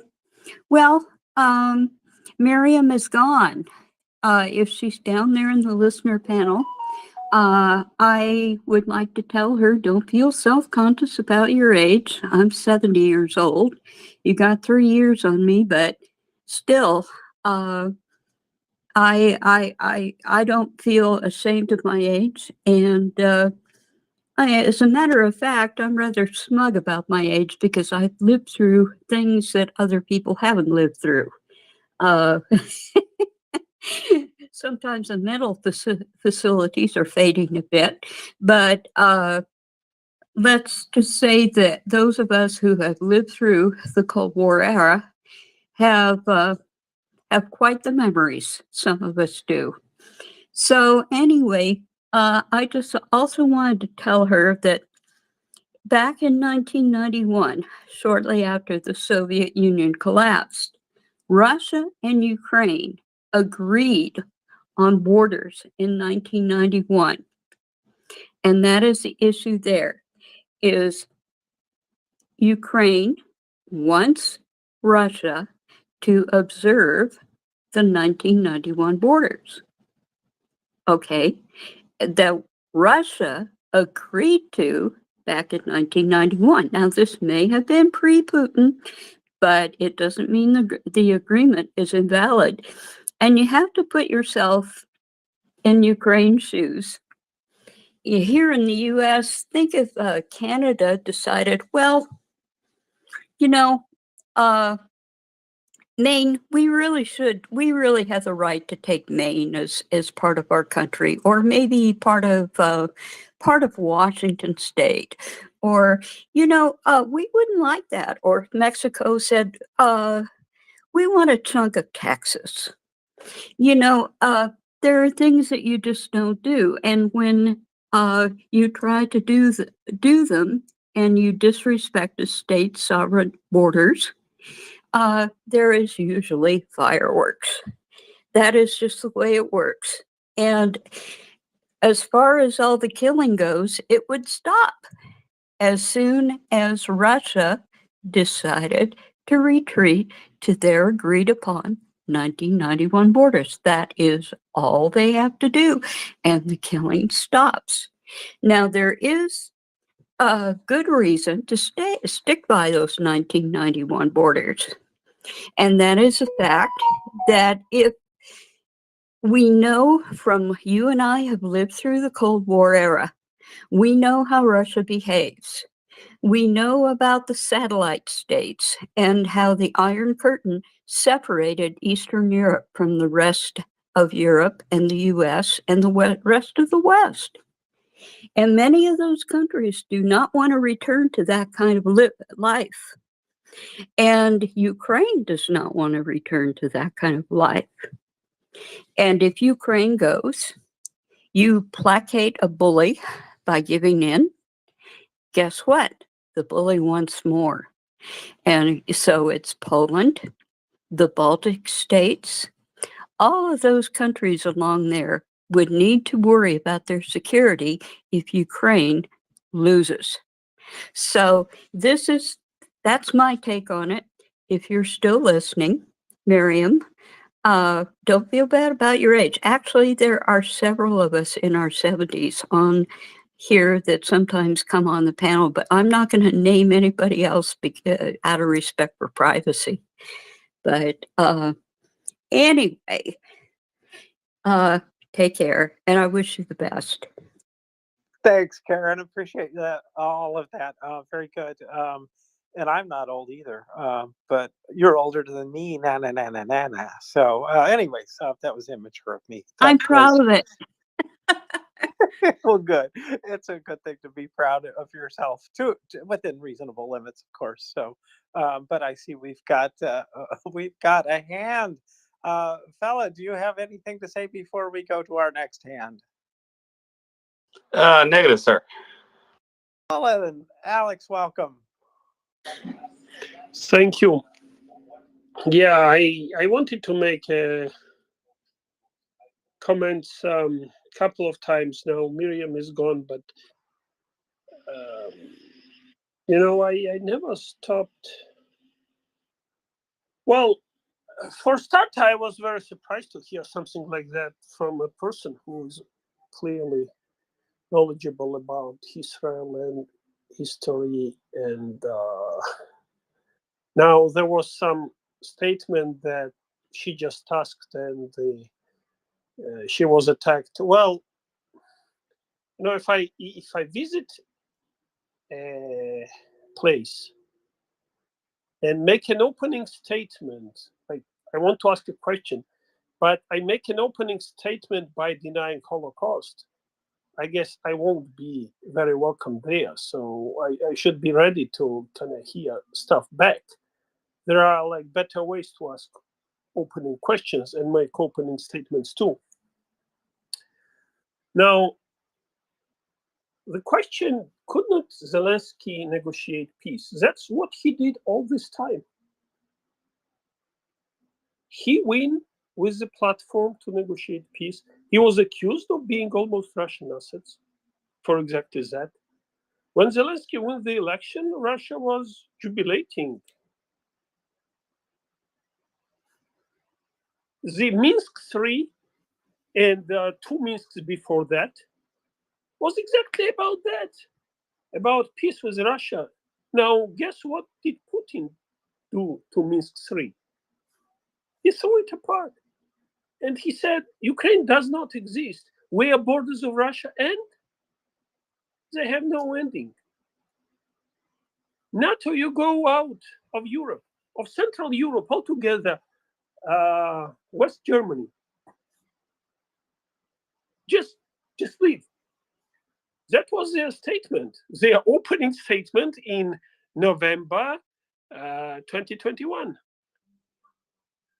When they say that they are fighting American-based rules, like these are the rules where I cannot come and take up your property just because I have a gun. Because there are lawyers, there is police, there is a whole judicial systems, there is a whole state to protect your property and protect your rights. And hopefully this works.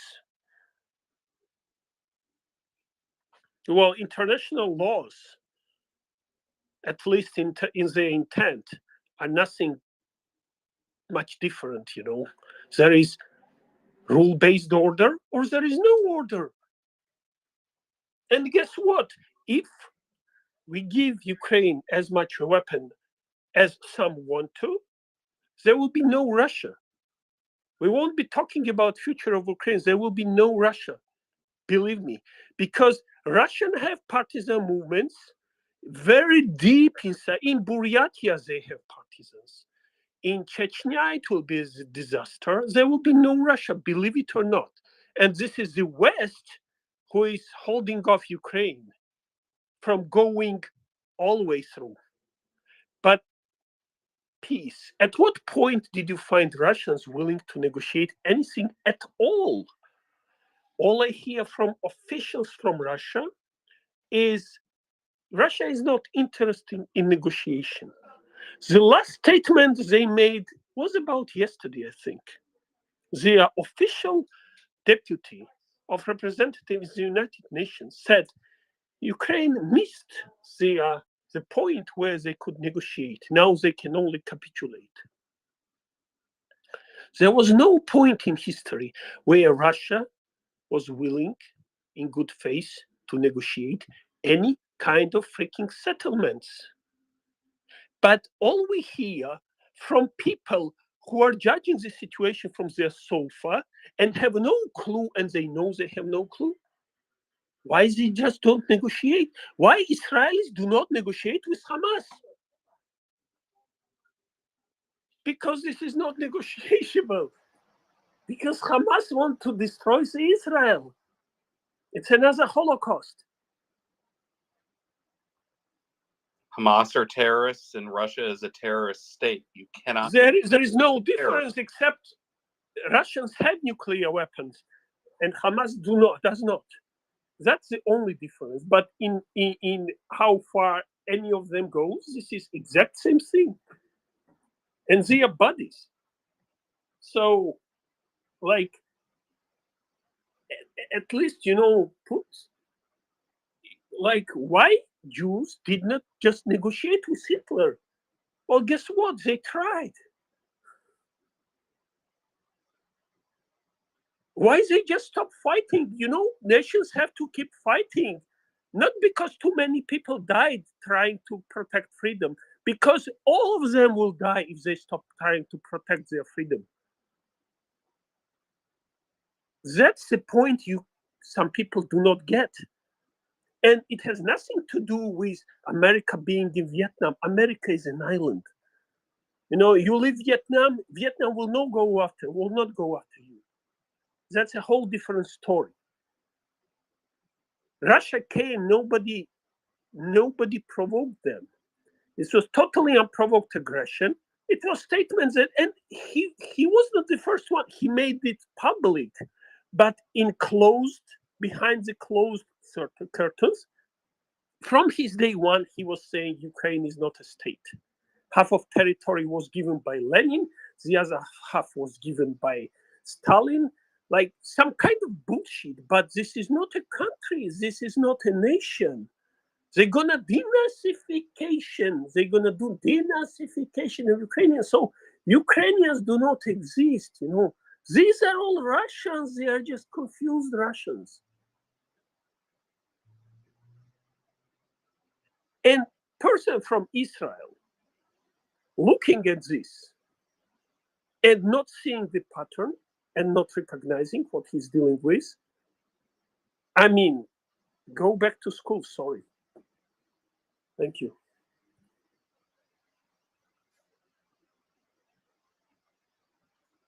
Yeah, and you know, it's a little. On one hand, it is a question that you do hear from some people that just do not follow the war very closely at all, and do not curate their news well. And one thing I was gonna correct her real quick. I did not call her stupid. I specifically said that you want to cease using wherever you got that piece of news from, as it's a relatively old article that has been misrepresented so many different ways. So if you're using a news source that is sourcing back to the 500,000 number, you really need to evaluate continuing to use that news source, quite frankly. It's going to set you up for a bad time. But, and that's something that's important on social media, right? Because any old idiot can make an account and post whatever the hell they want. And how far you go back and back check stuff is up to you. And I really don't give sources second chances.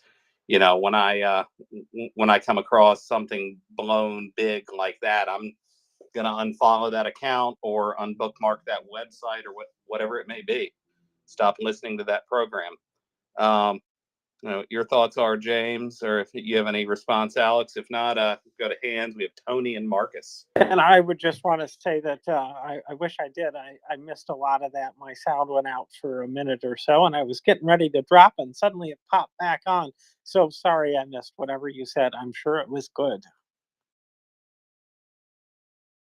Yeah, I just want to say I didn't call her stupid either, but a couple of comments were like, do they want more stuff? What stuff? 90% was spent in America. They are getting stuff that we are decommissioning, that United States is decommissioning from their depots.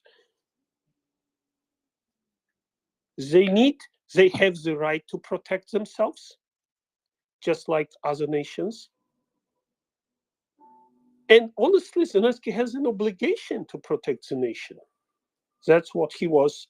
That was any president's job is. Yep. Well, on to Tony and then Marcus. Yeah, thanks. Great to hear you back, Alex. Missed you there for a while. I just wanted to comment about Miriam. Last night, my time, 12 hours ago, we had a guy from India, pretty much just like Miriam, interrupting middle class in India. He didn't know that India was buying Russia's oil. He wanted to know what was going on. Now, Miriam had a PhD too. I looked at her profile, but I'm just curious how people just don't inform themselves or get up. I would have listened to the space before I got up, and I don't understand how she hasn't heard the news, but that's probably indicative of what we talk about here about news not being enough and not being clear. But it happened yesterday, and I think it's important that these sort of people aren't sort of like cut off, and we've got to be patient with them and make them understand the rules, so they don't speak over the top of you and hear you out, because then, maybe they then tell their friends and their kids of what's happening, although they should know about it already. But yeah, it's a bit bewildering and just shocking that people just don't know what's been going on. And that was one of my points that Karen said, about let's give up a bit of Texas. Would you be happy with that? And I just wanted to say that in defence of people who you could say are ignorant, but no fault of their own. I know, but I think we need to capture them and teach them. That's all. Sorry if it sounds like constructive criticism or whatever. But we did have one last night, exactly the same, from India. Cheers. Appreciate that. Good point. And we need to be patient. We need to hear the people out. We also need to strongly, defeat misinformation and not attacks on a person, but attacks on ideas. I think are fair game to call out the lies, but nobody called her a liar or an idiot. There's a difference. If we need to be more careful, Tony, then I appreciate hearing that, and I take it to heart what people say by way of advice. Usually, at least I reflect on it and think, do I need to change? So there you are. Yeah, don't get me wrong, because I was mad too, but then I just started to think, her age and whatever, and then I got, seeing her profile with a PhD there, and I thought, how can this be? And then I just, you just got to think what's going on in their country. What are they doing? They've been out fishing. They've been out camping. Where have they been? Is it the disinformation? You just wonder why. But then if they're like the guy's name in India was Mom, he was middle class and didn't have a clue that. Sorry about that. Did you mute me? No, it wasn't you. It was just I dropped my thumb on the screen and hit that darn mute button. Sorry about that. Yeah, so Mom was worried about World War III. So it was just clear, that's a country of 1 billion plus people, 1.4 billion. And, he's in the middle class. He's got the opportunity of having the internet and obviously a group of friends and family in that same class that he can share what he learnt on the space last night. So who knows whether he'll be back, and who knows, if he's shared. But I think we've got to capture those people and teach them rather than cut them off. I don't know. But yeah, we just got to tolerate. But again, James, I was mad too. I don't know. James can probably explain it better. He's a better speaker. Sorry, Marcus can explain it better because he's a better speaker than me. Cheers, guys. Yeah, thank you, Tony. And we have Miriam back up. I don't know what happened to her earlier. Marcus. Cheers, guys. Yeah. I hope that you hear me. Are you hearing me? Yeah. Okay. I'm from the Eastern Front of NATO. Hey, Marku, are you on a laptop or are you on a phone? Sorry, I just had to go to get my mail, but I'm from Eastern Front. Next, he'd had his hand up. If you can put your hand up, I'll go to you after Marcus. That's fine.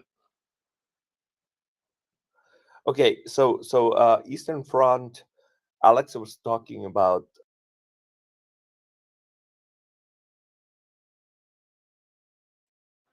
All right, go ahead, Marcus. Yep.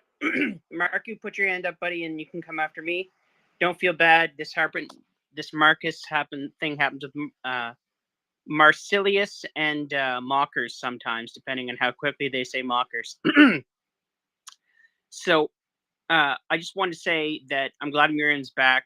I feel like she's what's going on there is an information space problem with the way our information space has been inverted, right? So if you walk up to a 15-year-old on the street, you know what social media they're using, and TikTok will tell you that there's a genocide in Israel and Jews are killing all of the Palestinians. That's what TikTok says, right? They don't watch CNN, right? CNN is for my grandparents. So they go on TikTok and they hear about that.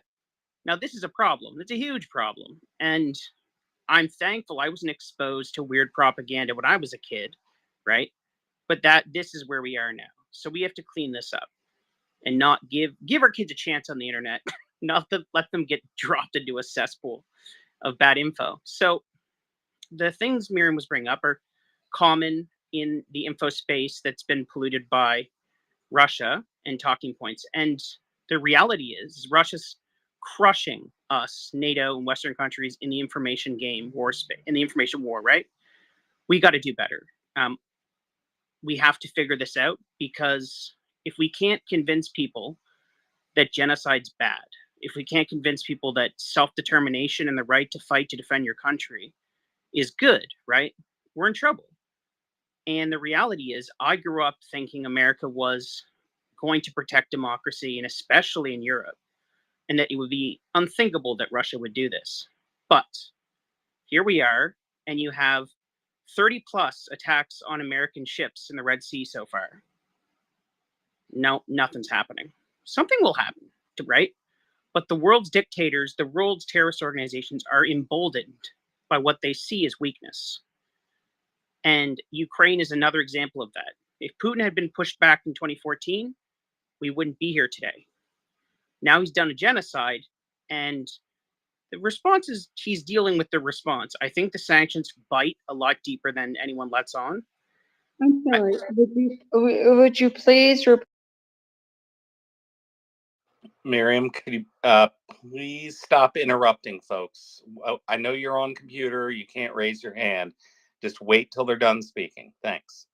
Back to you, Marcus. And then Miriam. Yeah, sorry about that, Miriam. We'll get to you. So sanctions must be biting hard in Russia when there's 8-hour lineups for the equivalent of a €1 discount on a dozen eggs, right? You don't do that because everything's great. However, it's an oligarchy in Russia. once again, all you do is Miriam, please, you got to stop interrupting. Yeah, I don't know what's caused you to drop in the past times, but if you keep interrupting, I know it's going to make you drop from speaker the next time. Sorry, Marcus, go ahead.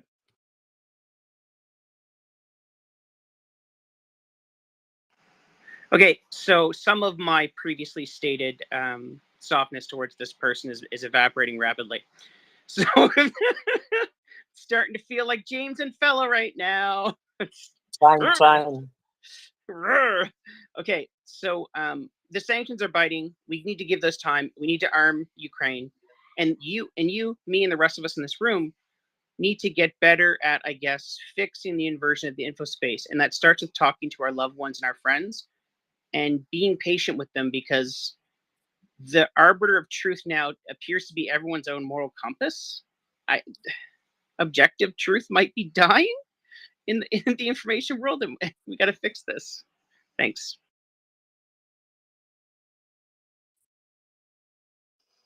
No, yeah, 100%. And that was going to be one of the things. If she'd remained around, I did not remove her from the speaker panel. She did that well if she was still muted, but it's we can't know what's going on, or everything's just whatever anybody feels or thinks at that moment. That's part of that nihilistic thought process that quite frankly, bad intentioned actors have slipped into the horned rimmed glasses counterculture, and a little bit of the counterculture too on the other side of the aisle. And that nihilistic thought process is not really something that successful people follow.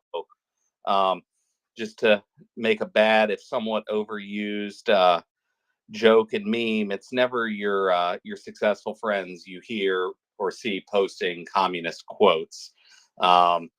It's kind of the ones that have had a rougher run, and I think everybody knows that's true if they have any of those lovely folk in their life. And welcome up, Carrie. See, you came up with your hand up. What's on your mind? Hello, fella. So I've just seen a lovely, I think relates to what we're talking about, but in terms of big picture. So Defence of Ukraine's, it's from 19 hours ago, their last combat loss update. And you know how they always do their quotes each time they put up the combat losses.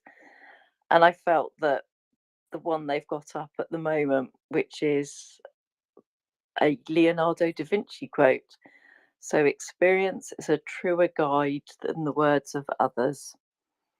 It's just a timely reminder for the people who are not listening to what Ukraine is telling us that they need. We just need to trust them. We just need to hear and respond to what they are asking for. They are in the best position to know what their needs are, and we need to stop acting in a way that's treating them as if they are children to be taught. They have much to teach us, and we need to be listening to them and their needs and what they say they need.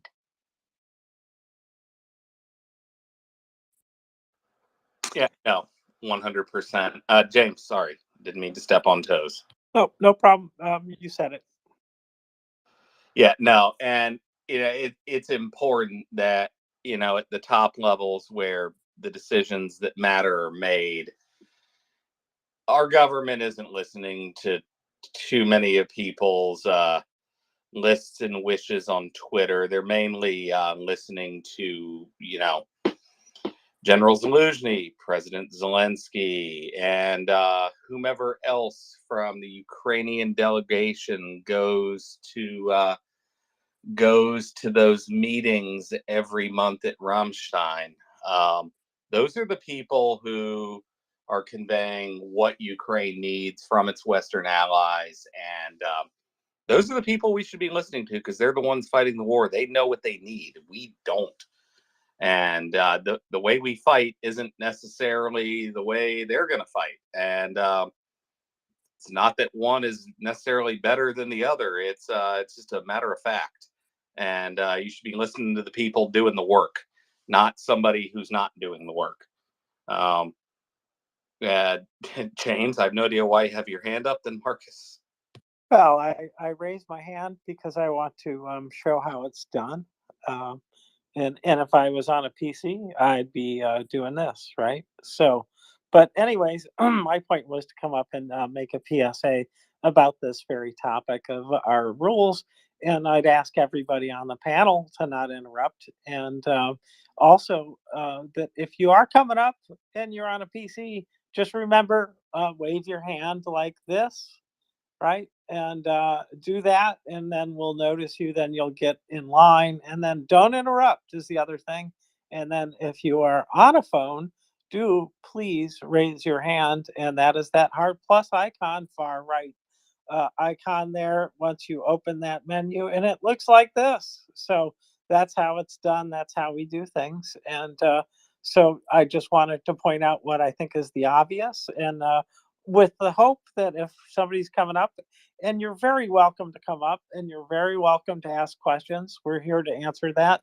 I gotta say that some questions do get under our skin pretty quickly because we've dealt with them before and we know how some of them sound, and it may be completely innocent, right? It may be, and that's okay. But sometimes there are questions that are very trollish, and we recognize that brand. And so it honestly, it does get under my skin quicker than it should. But if you hear a rebuttal of your ideas, that's a rebuttal of ideas, and that's what we're here to do. Is as Yehuda says, a discussion is not to win, a discussion is to progress things. I forget who he quotes when he says that, and I didn't quite quote him correctly, but that was my PSA. Yeah, no, thank you for the public service announcement. And yeah, there are certain questions that we get a lot, and it's a good idea. Doesn't matter what the space is. It could be about Ukraine. It could be about transmissions. It could be about quantum physics. Um, it would be a good idea before you come up to a panel to join a conversation to at least have the Cliff Notes version of the topic at hand under your belt. Lest you come off potentially like a troll. And I'm not going to go any further down this road because there were a few other alarm bells that got sounded there. Um, I do get accused, perhaps wrongly, perhaps rightly, of being a little bit quick to jump. But you know, it's like many of us. I've been around for a little while, and I've heard a lot of these same things over and over and over again. Like Tony, you were saying, middle-aged Indian gentleman. Um, I've heard probably half a dozen different variations, and I think I know who you were talking about too. I think I've heard about half a dozen different variations of that exact same script that guy was going off of. And you know, it's do you just shut it down or do you try to correct it? And you know, you really have to make an assessment. Are you dealing with an honest broker? Is this a good faith actor, or is this somebody that, you know, wants to speak and not listen? They want to speak much and understand little. You know, ignorance is curable. Stupidity tends to be terminal. But I'm happy to be proven wrong on that. It just has not occurred yet. Marcus. Yes. My apologies to both of you for underestimating your view on how much of a troll she was. You guys really smelt it before I did. My God. Thank you. Yeah, I don't want to continue to rag on former speakers. No. We really don't know. I'm done. I promise. I'm done. I promise.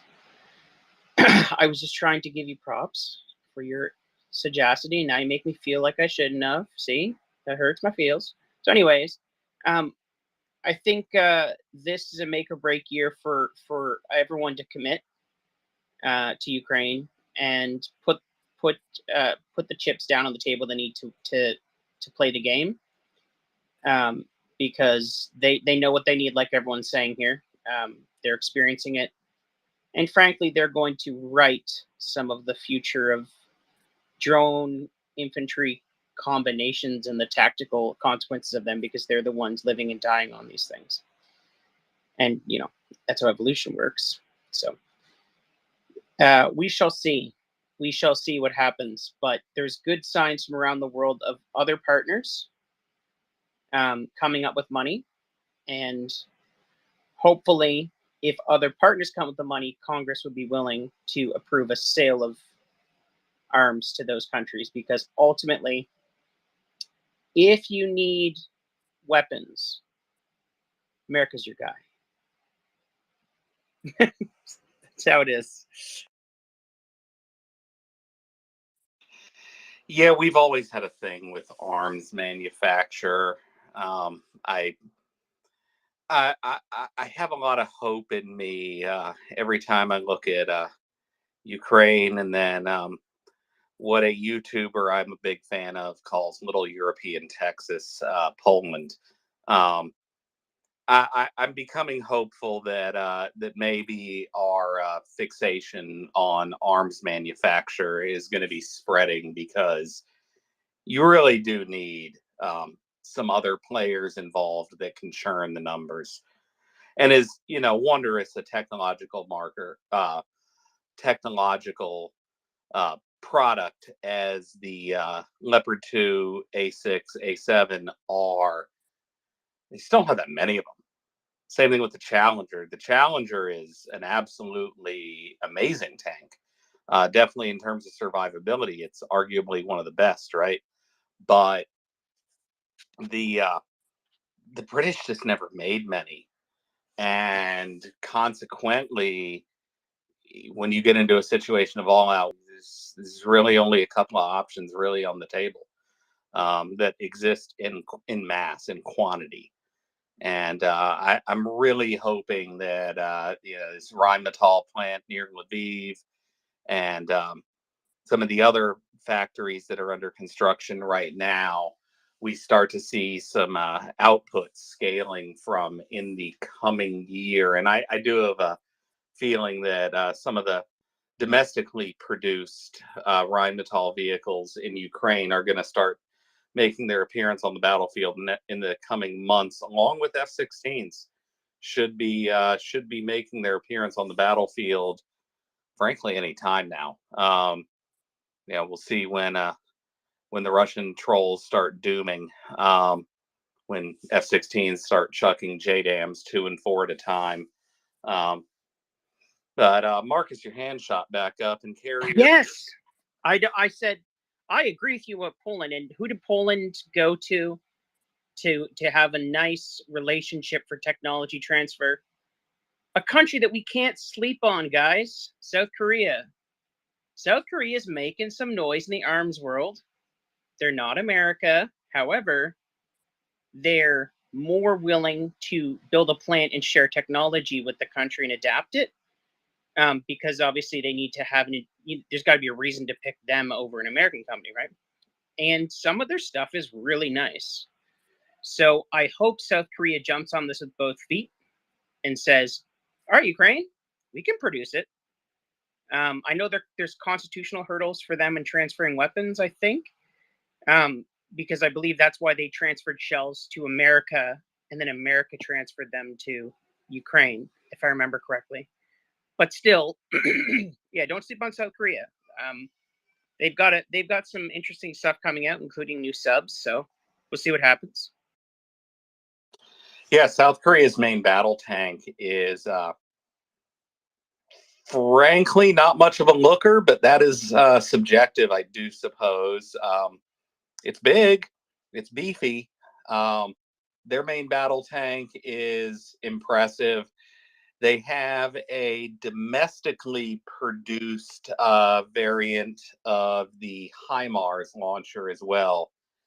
Can't remember what it's called. It's Chun something. I'd have to go look it back up. The ammunition looks to be interchangeable, which would make sense given the amount of American military stationed in Korea right now. But they are definitely not one to sleep on at all. And to anybody in the American political space that's listening, you can march your butts into Congress and find out why we're letting South Korea take our sales. We need to be pushing that. That's jobs. That's tax revenue. I am not one known for leaving money on the table if I can avoid it. Need to get the stick out their backsides and make some jobs, or allow some jobs to be made. The free market has already made those jobs. The demand is there. We just have to be allowed to fulfill it. Carrie, and then Karen. I was just going to refer to the fact that I'm seeing an enormous amount of Alexander Commission in a lot of the footage we're seeing of Zelensky doing his tours, etc. at the moment. The guy is by his side when, most of the time at the moment when things are happening. And we all know how incredible he is and what a great job he's doing. So, it's been great to see that chap around and about everywhere where something is really moving and shifting and happening to the advantage for the Ukrainians. That guy is dynamite. Yeah, thank you. Yes, he is, and he did such a good job on his earlier job. He got promoted, right? So I think he's not at the top of his career yet, even. So and in terms of South Korea, I'm glad that they're in it. I'm glad that somebody who is a democracy is producing their own weapons. I understand the point about not leaving money on the table. It's a good one, and we can compete in the world market. But honestly, I'm just glad that somebody else is producing arms, because when it comes down to it, the more collectively that democracies do produce, the better armed democracy is to defend itself. So that's why I'm excited about that. And you know, and there's a lot of small nations around the world where it just doesn't make sense to have an industry. And most recently, I thought about Barbados, and they've bought very few pieces of equipment, some Humvees for sure, and a couple of very small ships that they use, and it's more about controlling smuggling and about any possible piracy around the island, because they don't really face any, land invasions or anything like that, to be sure. So I get it, but I'm just happy that South Korea is stepping up and that they got good product and that people want it, because the more the merrier in this kind of fight against somebody who's got a lot of weapons and potentially growing capacity to increase the rate at which they produce them.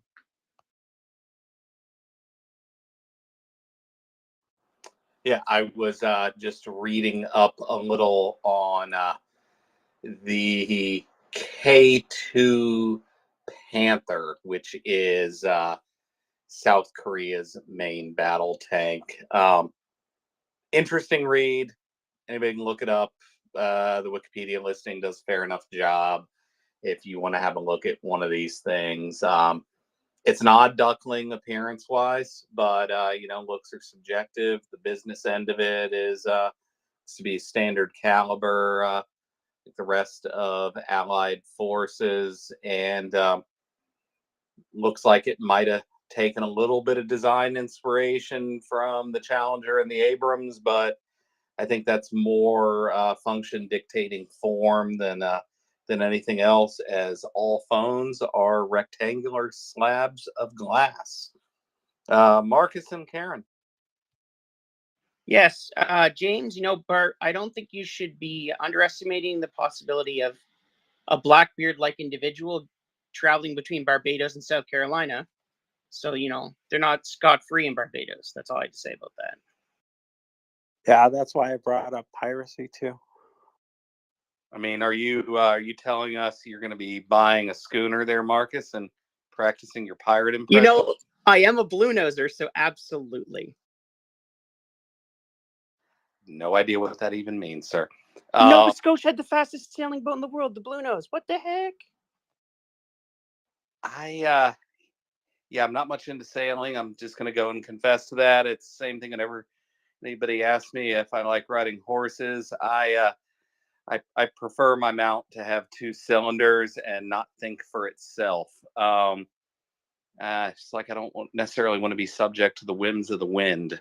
I'd rather just be able to, fire up a motor. And anyway, what is Nova Scotia, anyways?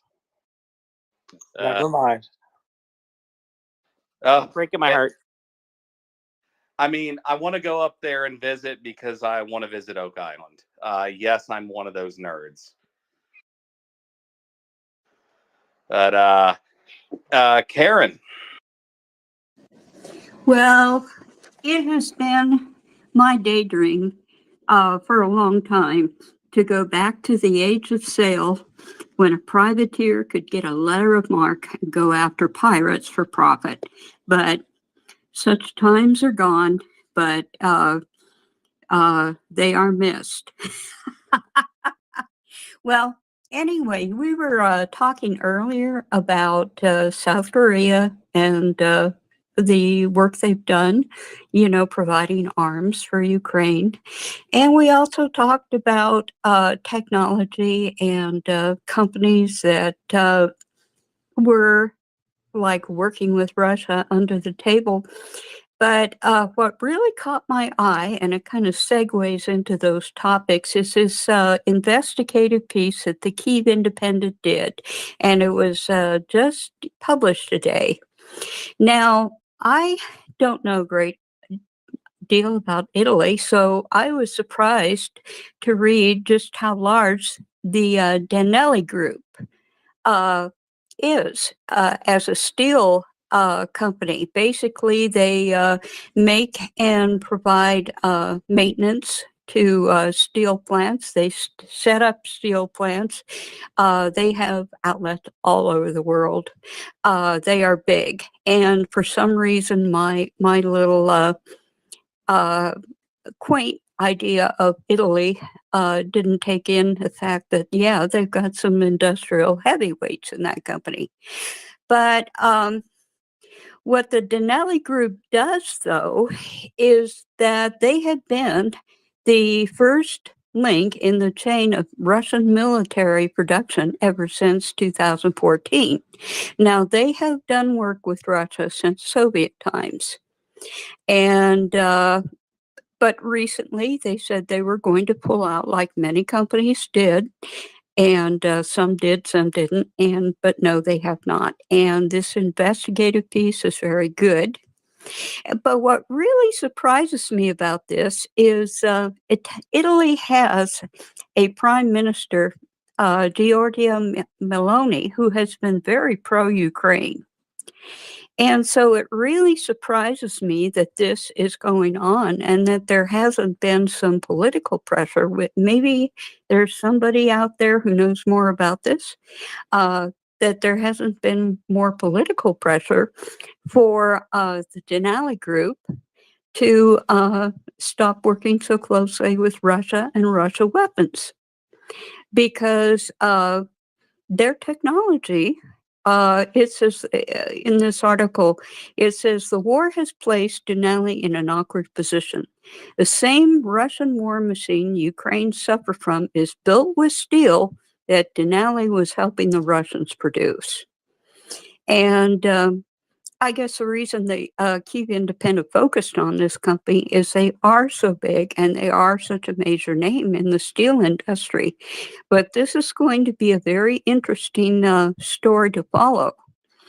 And it would be nice if they could, instead of supporting Russia's weapons industry, if they could work with the Germans and the Ukrainians and support Ukraine's weapons industry. Of course, if I really knew what I was talking about, I would be getting paid a lot of money, and I am not. So if there is anybody who can throw some light on this and what it would take to get Denali from being a Russian shill, and I think that's the way it's pronounced. It's Danieli. Danieli, is that right? Well, anyway, I'd love to hear some opinions. I don't know anything about the company, but you're in luck about the letter of marque and the old sailing days when you could get one of those, because we're going to go through Patrick O'Brien's Master and Commander series of 20 books next after. No, we're not. We're not really going to do that, but it would be a lot of fun to do that. So I share your enthusiasm for the old pirate days as written in that series. But anyways, I'm sorry, I don't know. Denali, it sounds like Denali. But anyways, I don't know anything about that. I'm sorry, Karen. I wish I did. I will DM you the article. It's Danieli. And it was, this investigative piece was just released today, but it's pretty hard hitting. I'd expect it. I'd be watching for that name to pop up a lot. I'll check it out. Thank you. Yeah, James, I went ahead and stuck a link to the article in the back channels for you. You can go have a link, go have a look. And you know, I've got the unfortunate feeling that Denali, I'm not sure how it's pronounced. My Italian is, well, it's non-existent, but I did take nearly 8 years of Latin, and that is the mother tongue, before 1,000 years of illiteracy. So, I would think it would be Daniele, but I could be mistaken. I don't know if we have any Italians listening right now that can correct my probably horrid pronunciation. But there's going to be a absolute ton of these companies, and any of us in our respective countries, for the Americans or Canadians or Italians or British that happen to be listening, and if you come across a company in your country that is like the Daniele Group, you want to be including this in your calls to your member of Congress, member of Parliament, or whomever it may be. And quite frankly, we need to start locking some of these people up that are doing this kind of thing and circumventing sanctions, and actually send a message. The CEOs and the board, these are not the type of people that are going to risk their well-manicured selves and some jail time. It's just not going to happen. These people do love money, but they're not going to put their necks out there like that. Marcus. Fella, you're absolutely right. None of those CEOs are going to risk the cuticle damage of not having the manicures. So I believe it's pronounced Denali. They make motorbikes, if that's who I'm thinking of. Hopefully that's a joke, and this isn't a cause to get rid of those sweet bikes. So my biggest concern right now is who's going to produce the new barrels, because if the data are still true, the Russians don't have the ability to produce high quality barrels for 152, their artillery. And that's a huge problem. So a high quality steel company with precision engineering is what they need to get nice barrels, and that's scary. Although smuggling barrels for artillery is a lot harder than smuggling chips. Yeah, you would think, but you would also think that BMW or Mercedes would wonder why their exports to insert Stan here have increased 5,000%. And in my industry, we would call that egregious negligence, and it's something I could lose my license for and get sued, potentially even get locked up for.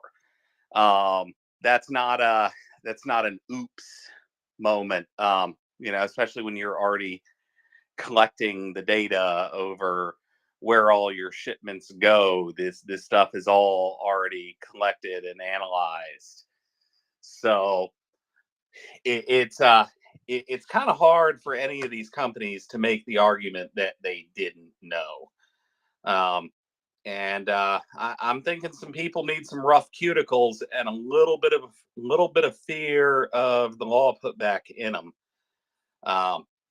And I don't really know how we do that, other than what I said before, is when you're making the calls that we all should be making every day, and everybody asks, what can they do? It's just make sure that every single day that list that CC posts, I usually do it on my lunch break, because I spend 6 to 7 hours a day with my cell phone welded to my head. Anyhow, but on my lunch break, I turn off the work cell phone, and I'm only using the personal one.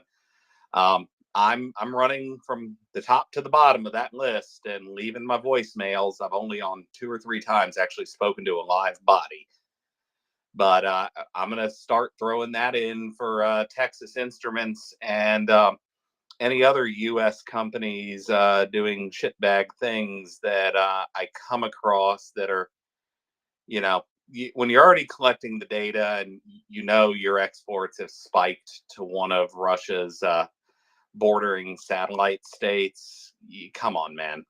You can't be dumb. God knows that I'm not the brightest bulb in the box by any means. And if I can figure out what's probably going on, I'm pretty sure board members or CEO or vice president of operations, whatever, can figure out the same damn thing I am. Karen.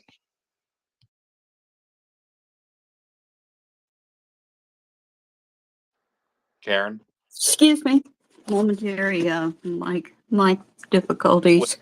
Yes. Does anybody have a list of literally everything? I'm sure somebody came up with one at one point. It was from the Department of Treasury. I have lost the link to it, but what are a list of everything that is sanctioned as far as anyone in the world dealing with Russia? Like oil is sanctioned, but apparently gas is not. I know chips are sanctioned, but what kind of things? Does anybody have a link to a definitive list of all the items that are sanctioned with regard to commerce with Russia?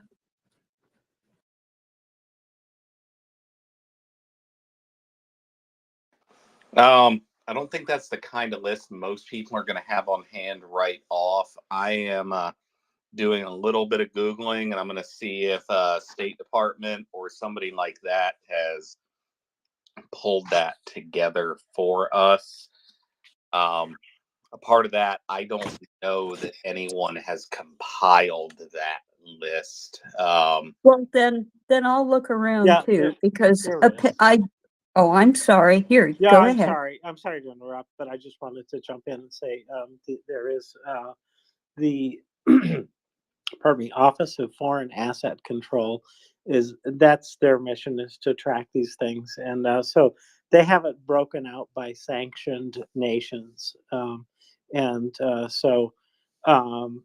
don't know that it includes everything, but it is one of the many lists that I've seen online. Some of the lists I've seen online have been people repeating, like or listing them in news stories about this kind of list in the government. So I believe this is the comprehensive list, but I am not positive of that. So I can send you a link via DM. I'll do that, and then I will continue to look for anything else that I think might be missing from this. Now I remember what that list was. It came up during the topic came up during the SVU function. There is a list of the Treasury U.S. Treasury has put out of sanctioned individuals, but it wasn't of sanctioned goods. But you're talking about the Office of Foreign Assets. Now I know where to look, and I thank you very much, and I'll stop interrupting. Oh, not a problem. You interrupt with your hand first, so that's the way we like it, right? Raise your hand, then we recognize you. You talk. You do great at that. So thanks. And fella, not a cat. I also sometimes call you GME, meme stock man, because it used to be in your name. Tried bringing you up twice. Twitter's giving me weird errors. You may need to reset, shut down Twitter and relaunch it. If you're still here, I sent you a DM. Will. Hey, fellas, I should say. How are you guys? Yeah, I was just going to chip in on before, but James stole my thunder like the politest man in radio. Yeah, the way to get this Italian steel company and all Texas Instruments and all these people doing this, the real way to do it is to get them on the list, the OFAC list, the Office of Foreign Assets Control, are the folks who keep the list of companies that are sanctioned and personnel that are sanctioned. And as Marcus said, these folks aren't brave. And if you get those folks listed on the OFAC list, it hits them right where they live.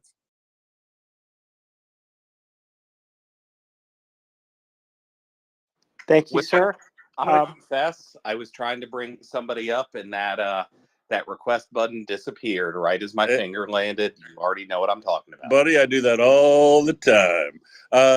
So the but the OFAC list lists all those folks, and the best part about the OFAC list is that every foreign company and every individual in America who works foreign, it has any foreign assets. If you have a foreign bank account, a foreign trust, foreign partners, you have to do filings with the Office of Foreign Assets Control, and they are the agency that was set up specifically after September 11th to crush money laundering for weapons and drug and terrorism commerce. And so the key would be to get DNALI listed with OFAC, and then just being on that list. It's a wonderful thing. Anybody who wants to do business with Denali checks the OFAC list and goes, can I do business with this company? If I'm an American entity and I don't want to be listed, and I work with a listed company, then I go on the list. And it's it's a list that like some of the best laws ever passed in the United States, doesn't put any punishment on you at all. It just doesn't let you do any business within the United States, and allows the United States government to sequester any bank accounts and assets you have in the United States at their will. And so they send you a warning letter, and if you don't heed the warning letter, you then go on their list, and you'll be surprised that almost all of your major business customers will just dry up and blow away. Even better than prison, Marcus. Well, maybe not. I think you're right, fella. Sending one or two. It's like during the global financial crisis when one of the major heads of one of these really rich people said, "You send one white man to a real prison for 2 weeks, and this will all be over in a hurry," because one of these guys not being able to get their manicure or finding out they're pinned to a cellmate named Butch is going to be all it takes. Oh yeah, I mean, they may enjoy the new scenery. I don't know, but I suspect their well manicured selves will not like that very much. And sometimes you just need to make a couple examples, and it will make the problem go away very quickly. It will self-solve. You just have to put the fear of the law back into some folks that it has left them entirely. GME, fella, not a cat. I don't even know what to call you anymore because your name's changed. Anyway, go on. Hey, yeah, you can say Mike. It's fine. I sent you a couple of DMs. So one of them is from BIS, Department of Commerce, Bureau of Industry and Security. So they have what's called a harmonized code. So as far as concerning a few components, they have the just the specific components of, like, they put into list of tiers, and looks like they frequently update this. But the tiers are based on like the highest concern due to like a critical production, it says, and on the precision guided weapons, and then it also factors into like lack of domestic production and also the limited global manufacturers. So it looks like they did prioritize this into it. And within like if you just go to BIS, like even just in Google, like the first thing and then click on the website, on the very top it was have a red banner on their main website for Russia Belarus export controls. So, and just scrolling down to like Russian evasion tactics, it does have even a page for it's a publicly released unclassified document from BIS on their website about Iran's UAV, the components that they found, and they also harmonized that code as well. And about a week ago, so NACP, which is the Mike, your internet's doing that thing it does. You dropped.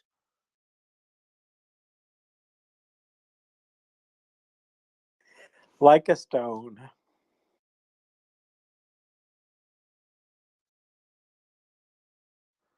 Fell out a cat. Going once, going twice. It's good enough. I mean, it's good that they like show the manufacturer and everything, but having the codes and like all like streamlined, I think that's like a better way to know or identify so that it's readily understood by even those who are within the supply chain. And I'm just here to just affirm everything that you're saying, like just more stringent enforcement of that aspect.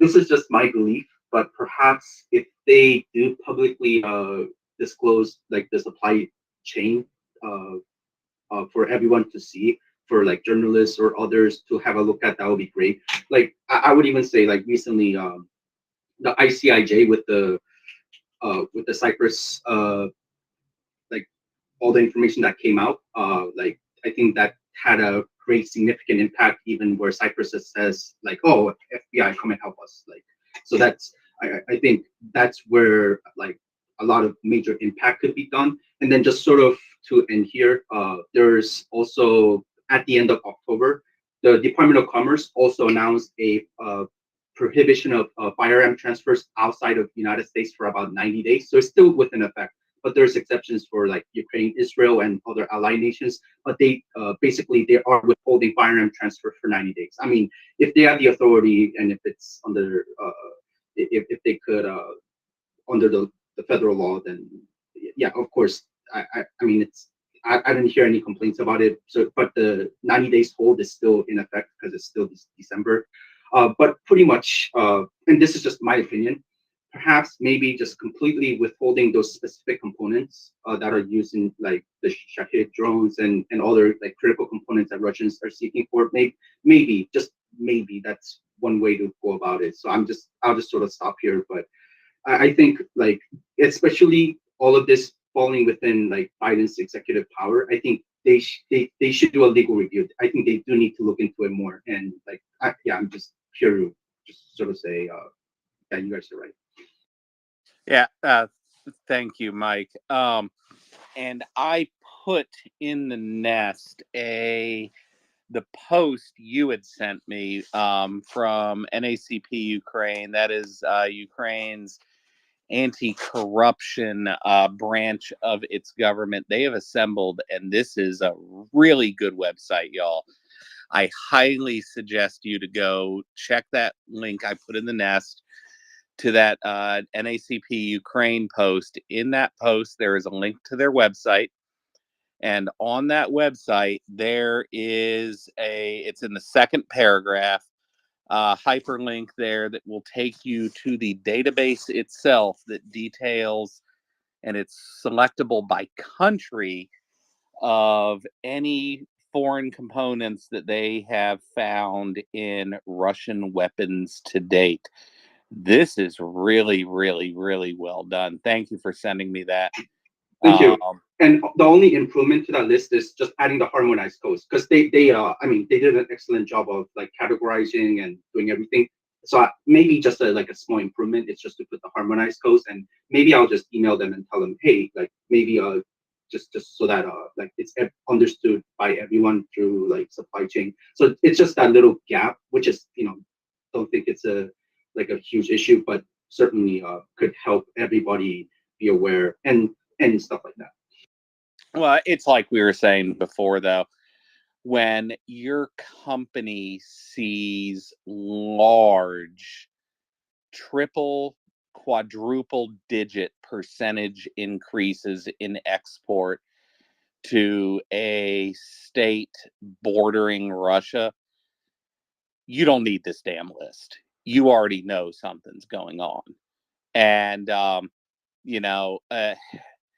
another phrase in my industry that's very common is there's a difference in what I know and what I can prove. But in this case, it doesn't matter, because you can just, give the customer in Kyrgyzstan or whatever a BS boilerplate reason why they are not getting their next shipment. what are they going to do? What can they do? Not much. And you don't need to explain yourself, quite frankly, to that supplier anymore, or do business with them if they're allowing themselves to funnel your components into Russia. They can go kick rocks. Karen, and then, or actually, just a Dutch guy. Might go to you first. Are you about the same thing we were just talking about? Because I know you and I were DMing about it. Yes, absolutely. So today we had an airing of a new show, or was it last week? I'm very, very tired. I had a 12-hour workday, but I just want to share this with you. There's a show that's called Nieuwsuur, which is investigative journalism show, and they uncovered part of a network that revolves around the smuggling of microelectronics, especially what you're talking about, precisely what you're talking about. Many people are involved, many businesses are involved, and it revolves around a Russian-based company called Compal, and that is basically the hub of many of these smuggle routes from Europe, at least from Northwest Europe. And some companies in the Baltic states are even involved, but mostly unwittingly, because they're part of the supply chain. Many companies are just moving boxes via Belarus or otherwise. But it's an extremely. I shared it with you guys. I don't have a post of it yet, but I will actually try and look on the website of the program itself. It is in Dutch, but you can. They're talking English a lot in the program, and you can of course use the YouTube translation because they have a YouTube show. But I'm gonna share it in a nest. But it's really interesting. So it all revolves around Compal, and I think that Moscow-based shell company, because it's basically a PO box for the Russian military complex. It plays a pivotal role in getting all those electronics into Russia. So if you could actually DM that to me instead, and I'll pop it up in the nest. I just want to have a look at it first. I'm sure it's fine. Of course. Yep. Yeah, we'll do that. And just like Fella Not a Cats, that ended up in the nest real quick because that was pretty good quality. That once again, that NACP Ukraine list, go check that post out. Follow the link that's in it to the website they've created. That is a really good searchable database. And, Mike, go and send President Zelensky an email. Maybe you can clean their code up. As you know, that is not my wheelhouse. I pay people to do that kind of stuff. Karen. Well, I got one more comment to make, and then I'm going to go put my wash in the dryer. I want to thank James Healy for sending me that link to the Office of Foreign Assets Control. I appreciate that. But I just wanted to say something else. I remember this was a while back. Freight Monkey, who doesn't come here very often anymore, and that's too bad because he was really knowledgeable about that. He discussed OFAC. And can you still hear me? I had some small difficulty You're there. fine. You're fine. Okay. Clear. If you can get Freight Monkey up here, he had a lot of good information about OPAC, and I didn't bookmark his information. I should have, because then I would have had something to refer to. But I have bookmarked this link. And thank you very much for it. It would be nice if you put that in the nest too. A lot of people don't know about that. So thank you very much, and I'm going to drop for now. Oh, appreciate it. Sorry, just real quick. I was just gonna ask her if she meant the sanctions list search, like the OFAC sanctions list, like has all the like executive orders for like Russia and more like over the years, if that's what she meant. I believe she did mean the OFAC list, yes. And that's just their website, really, that you need a pointer to, because everything is listed out under that. So yeah, well, I'll consider that. But anyways, let's see. Did we clear the hands? Amazing. Yeah, it does look like we cleared the hands. Welcome back up, G-Man. I see you've rejoined us this evening. I know it's got to be god awful late for you, 2, 3 in the morning. But that I've still been I'm scrolling through the list of some of these U.S. companies. There's going to be some people getting some words from me. G-Man, you have your hand up. Yeah, I just want to correct you. It's only 2 in the morning, so early yet. Two things I wanted to talk about. And the first thing is companies in the US that are on the good list and not the naughty list. So I managed to get myself through a Washington Post article and put it into a thread form with quite a lot of links. This is all around the Washington Post article from November. Ukraine aid, most of it stays in the United States, that one. So I posted that as a thread, as I say, and it goes into the detail of where a lot of these manufacturers are and how much, the aid, how much of the aid in military terms, military equipment that the United States have been sending to Ukraine gets invested right back into the US districts. So if you don't mind, I'm going to post that into the Nest. And also, the other one is my petition in UK Parliament in support of Ukraine. It's been in the Nest, but of course we've had a few crashes, so it's not there now. So that's all. Thank you.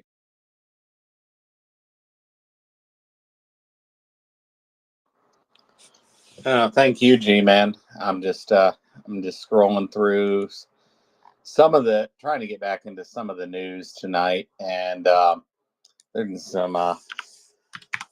some minor map updates from ISW. I haven't really seen a whole lot of note. It looks like the Russians are packing up in the northwest of Verbova, but I'm shocked that they've had the manpower and the resources to continue to attempt that for this long, because it's not a very well supplied area for them. Now, what your thoughts are, James, or what you're looking at right now? I also was looking at a lot of things I'd seen before, so kind of frustrated by like not enough to talk about. But we could talk about Canada. We could, but no. I'm talking to you, Marcus, because I wondered what updates there are from Canada about what's going on there in terms of their supply. And I'm just picking on you because you're on the panel. I know what country you're from, so I can ask you a pointed question about it. So I thought I would try that and see if Nothing. there's any news coming out about shipments or, the status of the military or who's doing what to whom politically up there that is good or bad for Ukraine. The Conservatives are still stonewalling in Parliament, but it's not done with meaning. It's done with a little bit of inter-party malice. So we'll just leave it at there. But yeah, no, nothing really big up here. So I keep calling my MP to pressure them. And I'm looking forward to them not being losers and giving me a BS excuse. Yeah. Nothing huge up here. It's getting cold as hell. There you go. That's news. So Pollier is the conservative that you're talking about. Is that how? Yeah. Okay. Yeah, that guy. Yes. Not the guy that broke up the trucker strike up there, or whatever that trucker blockade was. Wasn't a strike, was it? Yeah. No. He's problematic in ways that some Americans are. So I certainly understand that. Well, thank you for that. Appreciate that. And now we can turn to Will and say, Will, what the heck? Where's all those F-18s? So, look, they're right where they've always been for the last 2.5 years in Williamstown, in temperature controlled, humidity controlled luxury, waiting for a buyer. So, and this is getting to be, like Marcus said, embarrassing levels of stonewalling, because the Minister of Defense has been on the television multiple times in the last couple of days, talking about $4.5 billion worth of infantry fighting vehicles we've just bought from Korea, and rotation of our troops from Operation Unifier over training Ukrainians in England, and the fact that the United States has asked us to move a warship into the Red Sea, and not a peep on all the things we've been asking them about in relation to additional supply of a reasonable amount of aid to Ukraine. And so Tony and I are busy working on, I'm going to finish up my actual paid employment here in another couple of days this week. And then I'll have time to do some serious writing, which I do a lot of writing for a living. So I will apply that to the Australian government here shortly, because we need to make sure that the government is at least responsive, and that's the part that I think Marcus brought up that really shits me here in Australia, is that it's not so much the answer is no, but the no answer is part that's infuriating, because and even Mick Ryan has dove in and supported us on this, and this is the good thing. Once you can talk about this stuff for a year and a half, as I have been, but you get no attention if you're me, because me whopping, I don't know, I started this out with like 32 followers, don't really care about that stuff. I'm just telling things from my perspective that I think are the truth, and hoping those ideas will catch on. But the truth is, you have to get somebody with some influence to tag those things. But when you do that, it sort of takes off a little bit like wildfire. Tony getting the people's attention with Norma on those auctions that they've been putting on, and inspired people to also do the same thing and look at the things in the UK. And now Ben Wallace has piled on to a petition over there in relation to 4x4s that the London is going to get rid of, and that they really need to be thinking about transferring those to Ukraine as well. So the key is, wherever you're at, you can put out whatever you want each and every day. The key is trying to get the attention and assistance of somebody who has a voice, and is an influencer or a journalist or somebody that they're going to pay attention to, and get those folks to parrot what you're saying, or like it, or support it, or speak about it.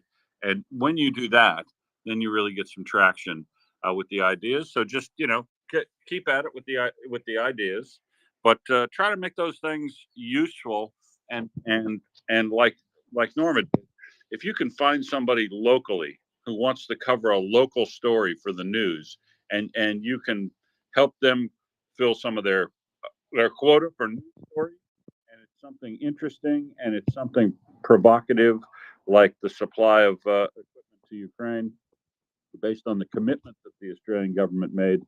We're not seeing what they committed to do, which is the big problem. And now all we're seeing when we ask questions about it is stonewalling in relation to that. And that's, well, frankly, that's just not an acceptable answer to folks who live in liberal democracies. So maintain the rage and keep the pressure on it any way that you can. If you're here in Australia, APH, Australian Parliament House, aph.gov.au. You can look up your, or you just put your postcode in. It'll give you your representatives' contact details. It'll give you your senators' contact details. And you can ask them a simple or a complex question, or say a simple statement or a complex statement. The simple statement is, why isn't the government answering questions on support like the F-18s and providing aid to Ukraine, military aid to Ukraine that the Australian population wants in supermajority. Still 73% of Australians want military aid to go to Ukraine. If you say aid in general, that number pops up to about 80%. So the Australian population gets it, and we just have to get through to our government so that they get it. And hopefully this reporter at the Australian Financial Review, Andrew Willett, or the things that Tony and Norma are doing to generate local support and shame the government will help out. And I'm going to try to help out by writing up essentially an article on what we know from the past year of collecting information here in MriyaReport for a year and a half, and see if we can get some attention more while we have the attention of folks like Mick Ryan and a respected journalist in Australia before the wagon train moves on. You know how it is. You got to take advantage of the opportunities when they present themselves, and that's what we're going to try to do here through Christmas. When hopefully it won't fall on deaf ears, but they'll pick it up after the new year, maybe, or they'll tell us, no, we're not going to send those F-18s because the United States decided to send 400 of them or something, because now the Marine Corps in the United States stopped using the F-18 off of carriers. They had an article that I copied on Twitter, in fact, that at the time, about 2 months ago, they flew their last carrier mission off of a carrier in America, and they said that that's it for the F-18. So now those go into cold storage, and I assume that now that Ukraine is asking the United States for F-18s, maybe the Australian government will say, no, ours are, not as worthwhile as theirs or whatever. But, it's still quite infuriating when the last contact we had with the federal government here in July, the only answer we were able to get out of them at the time was, well, Ukraine hasn't asked for those.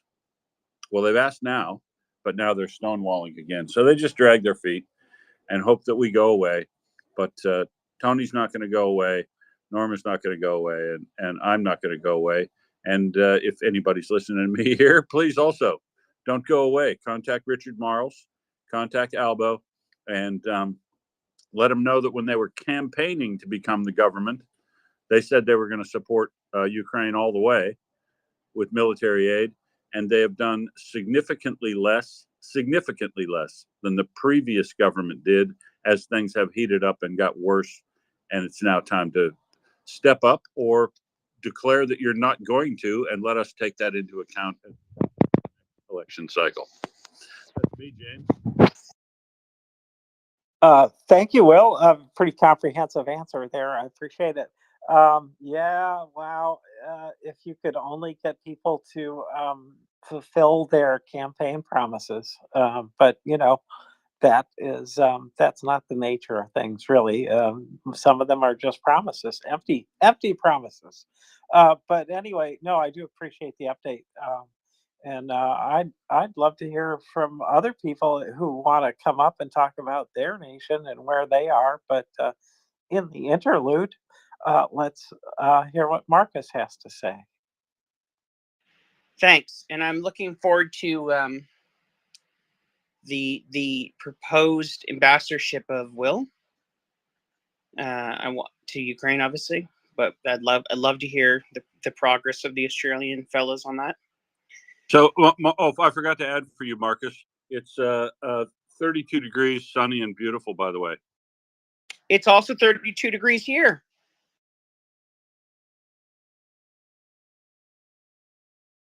For anyone that didn't know, I'm talking about minus 32 Celsius. Moving on, because there's no God. Or at least that's how you feel when the inside of your nose freezes it to itself. Hold on, I'm triggered a little bit by that, Will. What the heck? Okay. Okay, I'll be back. Well, I got an empty seat on the balcony right here at the other end of the table, cowboy. Dude, you have no idea how close I am to get just fleeing. he's the one that's choosing to live in minus 32 degrees. And Perry, I've been trying to approve you coming up. Twitter is either glitching or you may need to shut down your Twitter app and relaunch. But on to you, G-Man, while Marcus warms his nose back up.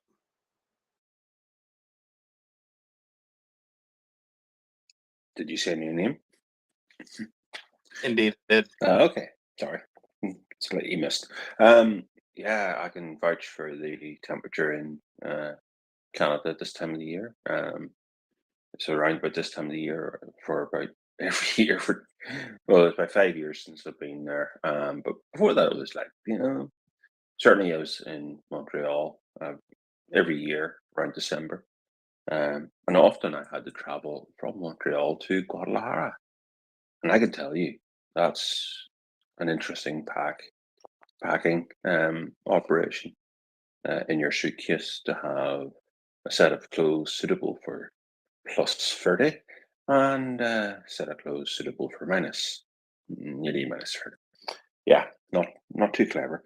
On the question of Will being an ambassador, I would certainly endorse that. I just hope that he would be an ambassador in the ilk of I'm not sure if he still is, so the Canadian ambassador to Ireland, who was the guy that was Master of Arms in the Canadian Parliament, where he took down a terrorist himself. And he then proceeded to come to Ireland and at a sort of remembrance event, which was what would be disrupted by Irish Republican terrorist types, sympathizers, really not. He managed to arrest one and lead him out of the remembrance service. Very impressive.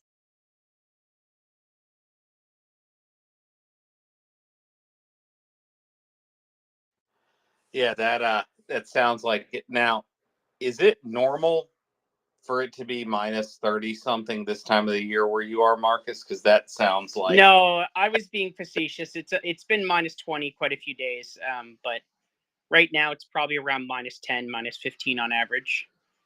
Cold enough that you got to wear a shirt when you go and do Florida man stuff. I said that you got the gators up there too. Obviously, I'm joking. I know you don't have gators, but I guess you would substitute moose. But down south of the border here, I would just settle for getting ours to do their actual damn job in DC. Although they're being held back from going home to their families. So James, there may be some chance we get people to do some damn work when they are self-interested, which seems to be about the only other thing you can really do to a politician to make them notice is make them burn their time.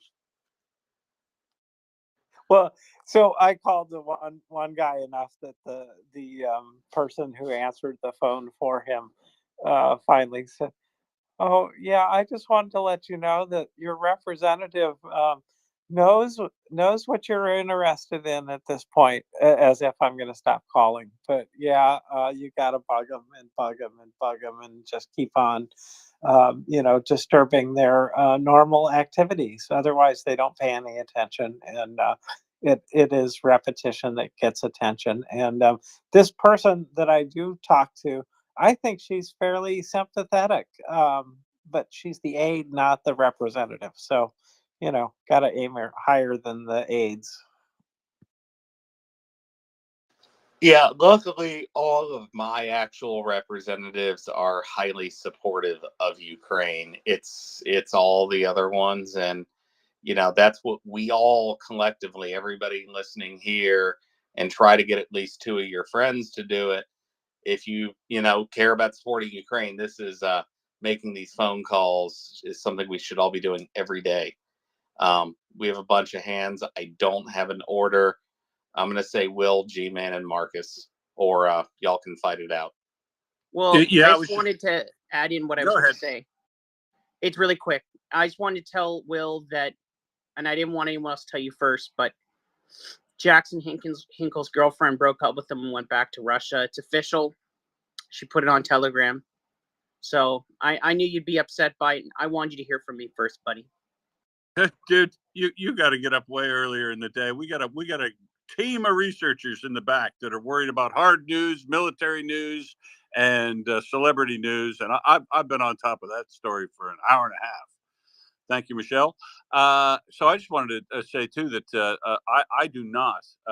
So my representatives aren't in America, but I want to give a shout out to Senator John Tester from Montana, who would have been my representative when I was still, or my senator, one of my senators when I was back there. Really, and so I sent him a message because just a shout out from me, even though I am not, I'm not an American citizen, that that I love your work, because he said he'd be happy to stay. He's not interested in leaving Washington until they have a package for Ukraine. They want to. He'd be happy to work Christmas, New Year's, as long as it takes to get it up there. And that's the sort of vocal statement we need from folks who are in support of Ukraine. He's the head. He's the Senate Armed Services Committee member, or not committee. Yeah, the Senate Armed Services Committee head. So it's important to get those folks, like I was talking about the influencer. And if your representatives are for Ukraine, send them a message anyway and tell them attaboy,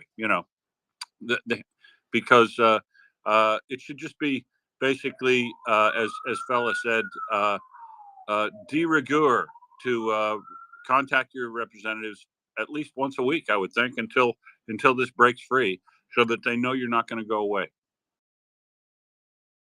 Great point. And it sounds like your criminal enterprise is at an end. I heard the sirens coming, Will. Ha ha ha. Yep, here Anyway. comes my ride. Here comes my ride. And Marcus, I'm just about to get the barbecue warmed up here, and I'll have your cocktail ready. Yeah, and Marcus, you really we didn't consider it MriyaReport on air material, but you got to get up pretty early. We've already been making the no money, no honey jokes in the back channels. Hinkle is such a tool, but he went from posting as a former Bernie bro that he was about to get kicked out of his apartment 2 years ago to the biggest grifter for any totalitarian and general scumbag on the face of the planet. He hasn't met one he doesn't like. He'll definitely take their money. G-Man. I find it quite sanguine. I'm quite sanguine at the problems that Haxon Jingle, as I sometimes call him, is having in his romantic attractions. I'm very sad. No, I'm not. But anyway, yeah, he's sort of relevant to me. The writing to the representatives, they would advocate taking a leaf out of Andy Dupre's book, or the way he acted in that fictional but very, very, very good film, The Shawshank Redemption. Write to them when they say yes eventually because they want you to go away. Write to them more and keep writing to them so they do not forget who you are and that, well, they work for you. I know that's a sort of a topic, I suppose, is out of fiction. If sometimes I think, out of fashion, sorry, I think sometimes they think that it's reversed and that actually they somehow we work for them, and that's not right. And it's time they learned the error of their ways. I'm not sure if it's been noticed, but Estonia have produced a blueprint for victory for Ukraine. And they say that it's, I have downloaded it, I haven't read it all, but I've got it bookmarked, and I'm going to probably try and summarize that. But basically, they're saying that victory is possible for Ukraine within 3 years, and basically the Ramstein group of 50 countries, if everybody puts in 0.25% of GDP, then there's enough money. It'll be about $120 billion per year, and Ukraine, with that sort of funding, will win. So I'm not sure they've gone out and produced this paper, and I'm sure it's part of a process. I'm sure it's not in isolation. So Europe is starting to step up. I want the UK to step up more than they are, because they've been leading at certain times. And now we're following Germany, and I don't like that. So I want Britain to be doing more, hence the petition. But the more we're talking about Ukraine and getting people to talk about Ukraine, whether it be in our parliament, in our media, or just in the coffee shops, the better. Thank you. No, thank you, G man. And that's I'm sorry, James. I try at least every other week. But I was doing it every week at one point. Actually, one thing as well, if you can take the time to do it, actually write them letters. Excuse me, James. No problem. Get that out of your system, whatever that was. But absolutely. And G-Man, I appreciate your letters. I still have the one that you shared with me, which I thought was very well written, and it is just important to keep bugging them at this point. And I think that that they'll change and they'll do something. They'll get something out of this. Not what they asked for, I don't think, but they're going to get something out of this. And by they, I mean Republicans from the Democratic side. They'll get some kind of thing, but I don't think it'll be change in immigration policy as they're asking. But something, and it'll be worth a lot of money to them somehow. But I don't know what. I'm struggling to see what it is besides immigration policy reform that they would like to have, and I haven't heard them ask for anything else. So, yeah. Anyway, uh, hmm. We have it's dropping some. It just, and I don't know. I think James, you'd been having it earlier too. I'm having issues bringing people up to speak all night. But we do have some hands, and we have a couple of other requests I'm trying. But Will, G-Man, and Carrie. I just wanted to second what G-Man had said earlier about that article on Estonia, that Estonia published, essentially the way forward, because it's phenomenally specific in capabilities required and plan for what could happen and how it works through. And so it's very compelling in a time period when you have Republicans in America facetiously saying that there's no plan out there for victory, the president. So multiple people have now laid out their plan for these folks who say that's what they really wanted. You saw Zelensky and Biden do it in a White House press conference, or a sit and chat sort of thing. And now you've got the Estonia laying out something very specific with the capabilities and the process, and how much each country, how little it could be done for all of them. And so yeah, if G-Man writes that up, you can summarize that up. You can get it, or you can read it yourself, because it is very good. Oh, thanks. What? G-Man. Yeah. The other thing I was going to say, I suppose it's getting on 30, yeah, 20, 20 odd years ago. I can't remember exactly, but in my part of the world, in my little part of the UK, we had some troubles for 38 years, and it took a long time to get the people that pass for politicians in this place to actually go and talk to each other. Funny that that's the sort of thing that actually works. But Bill Clinton was president, and for all his faults, which well, he's a man, so we're many, and he's a politician, so they're even more. But he did manage to send Senator George Mitchell to this place, and they locked the politicians in a room, and they didn't let them out until they come up with something that would actually work. And that's what I'd advocate for your senators and representatives. At the moment, the senators are the ones that are being locked in a room, or should be locked in a room, and told that they can come out when they've seen the error of their ways and are ready to resume the walk down the righteous road. I think that would be, I don't know who would send, if we were going to send somebody from my part of the world, to return the favor. But I mean, I suppose we could send the king, or somebody suitable.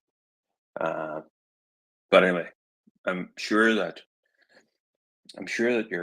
your legislators, because that's what's partly in their job description, can, if there's the right will, can affect the right compromise, and just do the right thing. As I think that was the bottom line of the opinion piece in the Washington Post that I summarized. Sorry, I didn't really summarize it; I just reproduced it, but actually added some things to it, corrected a few grammar mistakes, left some of the grammar mistakes in because it is actually America, and so your funny English, I left those in anyway. But because I had to be tolerant of you colonials. But the bottom line of that was that for all these other reasons, which is self-interest and jobs and everything like that, which are all very valid. The bottom line is it's just the right thing to do to aid an ally, and also to do what you said you would do in a treaty. So I know I'm preaching to the converted here, but anyway, it's good to say it. Thank you. Thanks, G-Man. Yeah, it's it is the choir here. Yeah, the converted for sure, but you're absolutely right. Carrie, hello, welcome. Hello, James. I was going to say hi to G-Man, and what the hell are you doing up, mate? You and me both. We need to get to bed. Yeah, that's number one. And so my number two thing is completely ridiculous because nobody but G-Man and I are up at the moment in the UK. So I was going to say, I need to read. So there's an article sent by Sadiq Khan referring to the decommissioned fleet that we were talking about, G-Man, that I created that little group with fellow who likes to bonk. I've not read the article yet, but it is saying that there are legal issues that Sadiq Khan has no jurisdiction over, but he is encouraging other people who have an interest to do so. So I will read that once I've had a decent night's sleep. And I just wanted to say hi to G-Man and Will, because I've not been on so much recently, and I always love to hear your voices. It's so great, those times when I stay up late at night marking, and I love it when I hit Will, obviously being on the other side of the world, and I'm up for so long, Will, that you're actually back on again. and I have a friend who's British and Aussie. Haven't seen her for 5 years, and she's over at the moment. She's in Germany. She's coming to London, and then I'm going to get to see my old friend again for the first time in 5 years. So yeah, I should head off now, guys. Lots of love to you all. Sleep well, everybody, when you eventually get into your beds. And G-Man, go get some sleep, mate. That's what I'm going to be doing. Ta-ta. Yeah. Sleep, sleep, sleep, sleep. It's a good thing, Carrie. You do that. Gotta rest. We gotta sleep. So, yeah. Anyways, well, we did it again, fella. We did it again. We cleared the hands. So, yeah. So, anyways, go on, fella. Say something intelligent. I'm afraid my intelligence is beginning to fade. Yeah, and unfortunately, I'm kind of there in the same boat with you. I get going at around 5:30, 6 o'clock in the morning.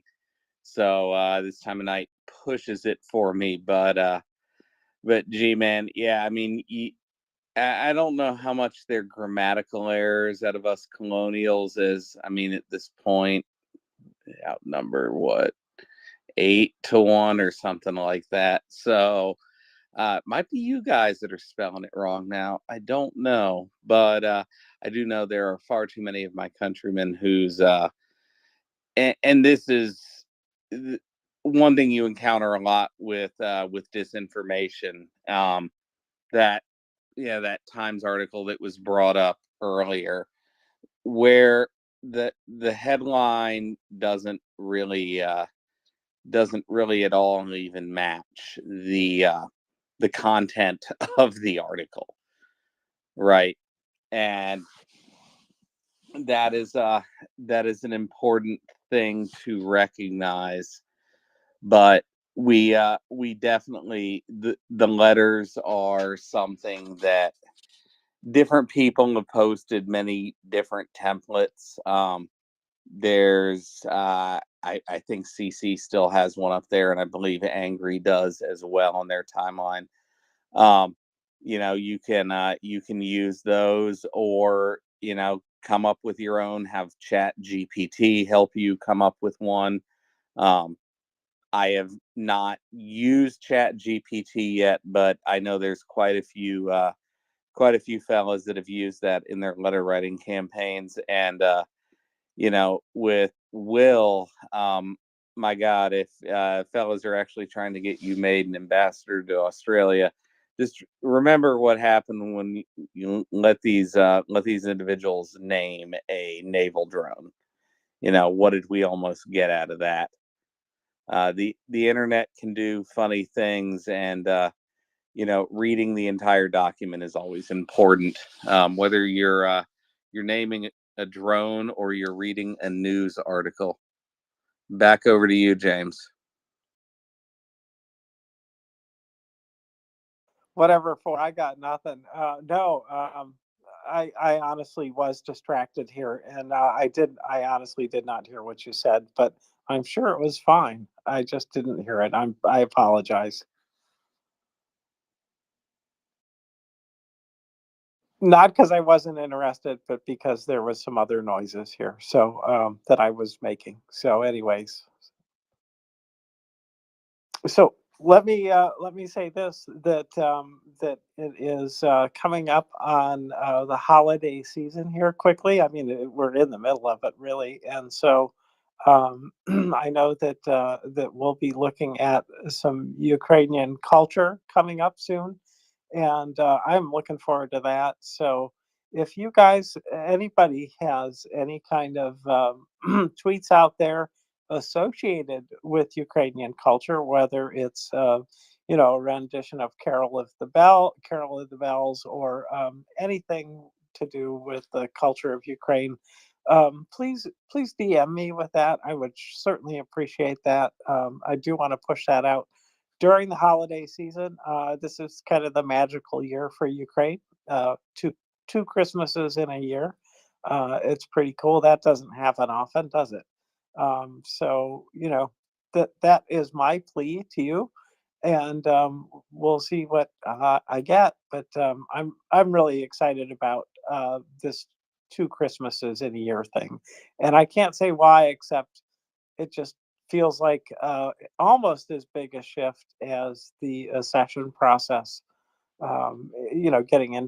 Getting Ukraine into the EU, which is absolutely a big deal, and probably is a bigger deal than 2 Christmases, but maybe not. And the way that Putin looks at things, where the God blesses Russia, and then we can kill people all we want because God blesses Russia.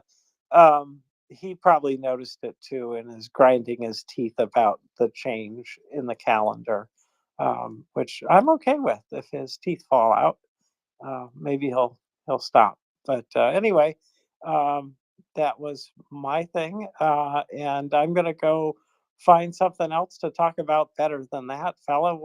Unless you've come up with something, and then I will listen. But and look. Yeah, that's what I'm. Other than just the minor movements on the northwest of Verbova, I haven't really seen a whole lot going on the battlefield in terms of any kind of movements that are worth any time to talk about at the moment. I did have one thing. Let me see if I can get that pulled back up. But the calendar, the calendar change is something just specifically to get under the Russian skin, right? And you know how big they are on symbolism, so that has its own psychological value with these guys. But one thing I'm seeing more and more, and this is something that we talk about here a lot, and we were just talking about a little bit ago, actually, which was the need for especially European arms manufacturers to stand up. And in the past, I've talked about how I think after this war, Ukraine is absolutely going to dominate the unmanned vehicle segment of the market. And looking at a post here from Special Kherson Cat, this is a entirely remotely operated miniature armored vehicle with a Bushmaster. This is absolutely brilliant, and I think we're going to be seeing more and more of these type of things. I've already seen some in use clearing minefields, from dedicated purpose-built vehicles to remote control retrofit of what's effectively a farm tractor. But this type of technology, though, still doesn't help with this certain time of the year they're in right now, where there's a lot of heavy wet snow. The ground still isn't fully frozen. It's it's an absolute muddy mess, and this is not the time of the year where you do see big movements. And what happened in Kherson really only got going once the ground was navigable, and I don't think we're quite into that point yet. But I was looking for, because I'd seen something a couple days ago, trying to get an idea when we might start seeing the first F-16s, because we are coming to the range where we're talking most likely weeks, not months, and that be coinciding with some nicely frozen ground. So that, I think, will take some of the pressure off, especially the air defense systems. That's going to give them a lot more options, and that's why making these calls, like with Will in Australia, F-18s can definitely help augment the air defense system with things like cruise missiles, is my understanding. And it's stuff like that's low hanging fruit when you're making these calls, because those F-18s just sitting in the desert, or I have no idea what you do with them, Will. You know what we do with our stuff here, which is park it in Arizona, New Mexico desert, and it can basically sit there preserved forever. That stuff should be the low hanging fruit. This doesn't really cost money. and it addresses the needs. And the Ukrainians are now, yes, asking for them. So can't say that it's not being requested. If you've come across anything, James or Marcus, did you have your hand up? Well, I would add to that I've heard various estimates, beginning with the first of the year as the earliest. And then I thought Chuck said something about it might be spring when the F-16s arrived, which maybe he's just saying that because the Russians listen and he wants to mislead them. I don't know. But that is something I recall. Correct me if I'm wrong, if somebody else heard or didn't hear that or heard something different from him. But he was really downplaying how fast they would actually arrive. But what does he know? Well, and he could be correct if they're going to start trickling in over the next 2 months. I don't think we're going to see them used at all until they have at least. Wilner, one of the former military guys, may know better, but I wouldn't think they'd be operating with any less than like 18 of them, because you have to have spare, you have to have trainer. So it could be next year, but I'm wondering when the first planes are going to start showing up, because I've still been seeing stuff over the last couple weeks that looks like some of the Dutch and the other F-16s are still on track for getting in when they were originally going to.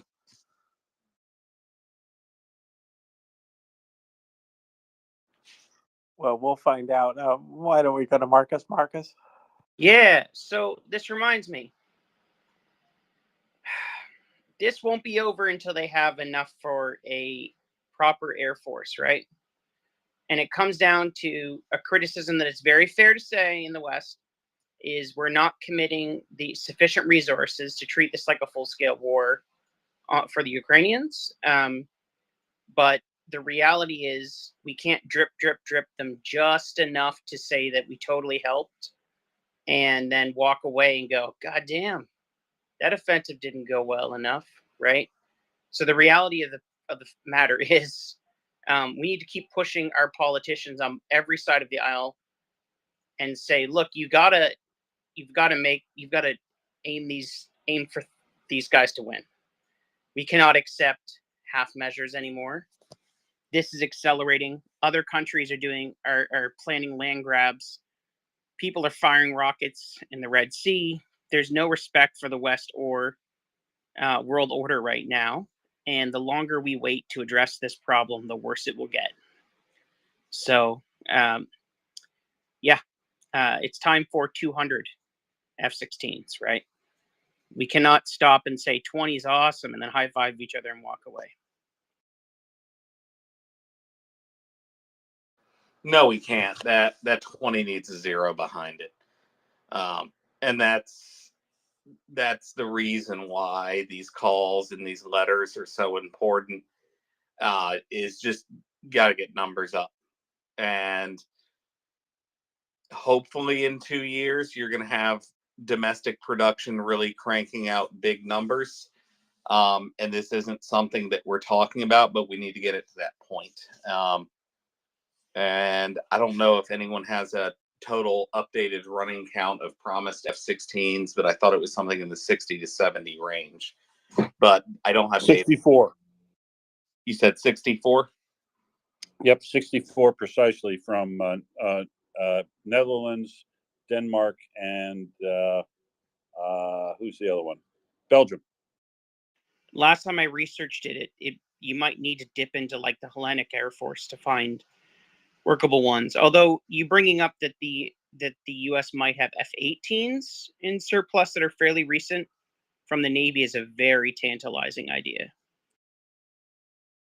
Yeah, and sorry to cut in, but this is the thing, right? If you've got some that are serviceable right now, that's the key. It's timeliness of these things, because as fella said, in order to be effective, they need about I think the bare minimum is 14, so that you can field a squadron with the replacements and the rotation of crews and everything like that. So, at this time, if they're able to start getting these 64 FA-16s from the three countries that have committed them, and get that moving quickly, and if they before Christmas, and I mean honestly, these are literally sitting in. You got nothing on us, fella. Ours are in covered storage, temperature controlled, not even getting a sunburn, so they don't have to put the coating on the glass before they park them in the desert.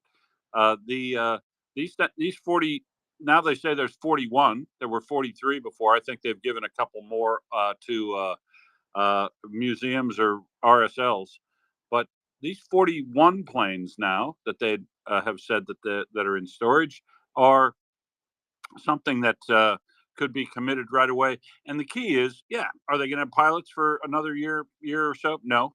Are they going to have everything set up and ready to go in 6 months? No. But I'll tell you what, just the knowledge that 41 planes got, let's say we took 16 of them that are supposed to be flyable today and ready for service. If we transferred 16 of those to Finland today, and then sent the other 22, 23 to 25 to Boeing in Seattle for their long-term depot maintenance, and then had those forwarded to Finland. The arrival of 43 additional planes into Finland for training, teaching the ground crews, setting up the maintenance logistics system. If they just started doing that, the message it sends that hope is on the way, help is on the way, is going to be devastating to Russia. Russia is making hay right now every day since this squabbles in the U.S. Congress has happened. They are building up support for their narrative that America's weak, they won't come and help them. They're building up support again in their population to be able to generate another mobilization straight after the election. Every bit of bad news that we can slip into this coronation parade that's going to be going on between now and March 17th.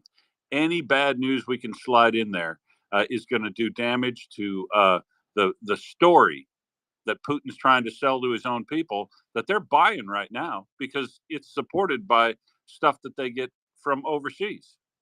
They're hearing a story that America's weak, that America won't come to help them, that Europe's all bogged down, that Australia, who? They don't know anything about what's going on down in this part of the world. So if Australia shifted, and we're in a unique position to do it, maybe America is now with the hundreds and hundreds of FA-18s that they would have just decided to retire from the U.S. Marine Corps.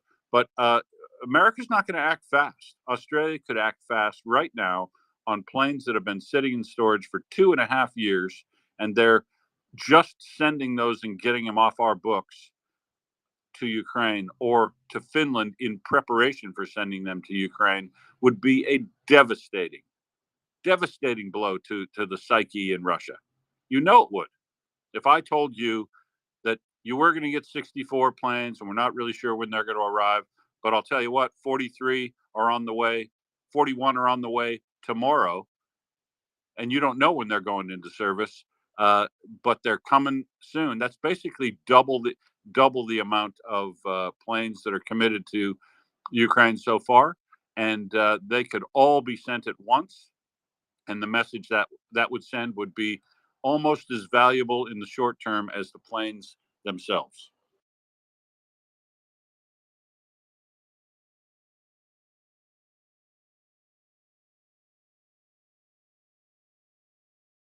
Sorry for the silence there. Yeah, I appreciate that. I think that good news is aid in itself. That the fact that it's coming gives you a reason to keep fighting, right? That the reinforcements are on the way. If you know that, it's a very good thing. So absolutely, I hope they get it sorted out quickly, and I hope that there's no more delays beyond what we've already heard. And I get to fretting about that more the longer this thing goes on.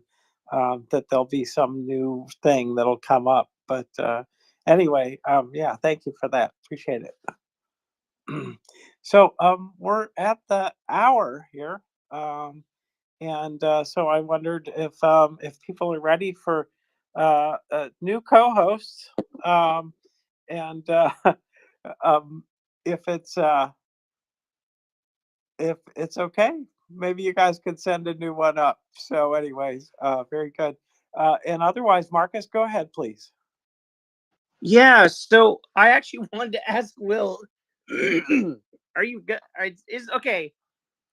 How real is the ambassador thing, or I'm just completely gaslit by Tony? Can you be the ambassador, Will? So look, I have not even responded to any of this because it's kind of funny, but it's a distraction, and I actually want to be taken serious by the ministers who I'm trying to contact. So I have not entertained it or responded to it because frankly, I'm not eligible to be the ambassador to Ukraine. Our ambassador to Ukraine is a very good supporter of Ukraine now. I don't know the new guy, but the guy who's going out would be is a fantastic guy. He's incredibly supportive of Ukraine. He should have been back in Kiev a year ago, and it ain't broke. They don't. Nor would I be eligible to be the ambassador. I haven't been a government employee for dozens of years. Folks, you gotta, if you wanted to be the ambassador to anything, it isn't just today's good idea. You got to put 20, 30 years into the foreign service. It's a massive bureaucracy. I'm not qualified. I wouldn't pass the character test. Anybody who knows me knows I would generate a diplomatic incident basically a day, and just for fun. It's my nature. Ask anybody in the co-host team whether or not I would be suitable to be ambassador to anything, and they would tell you no. It's funny, but I haven't engaged because I want Richard Marles to go, oh shit, that guy again when he sees me in person. Well, I had to ask. You're a pretty bright guy. You're well spoken. You know Russian, which isn't Ukrainian. But my point being, and you're worldly enough. You've worked in there in business, and I have no idea what your real background is, right? Plus, there's hope in my heart. What can I say? In America, all you have to do is donate money to the president or make him like you enough, and he could just make you ambassador to whatever. Yeah. And if I was in America, I probably could get, could probably scrape together enough to be made ambassador of, say, Djibouti. But other than that, yeah, we don't play it that way in Australia. Although, if you get some celebrity or political, like the former prime minister is the ambassador now to America, because they pay their dues that way. I also haven't done any political party work that would qualify me at all. Even though, I'm sure I could do the job, but I couldn't get the job. Well, you'd have to buy me a lot more drinks to be the ambassador to my booty.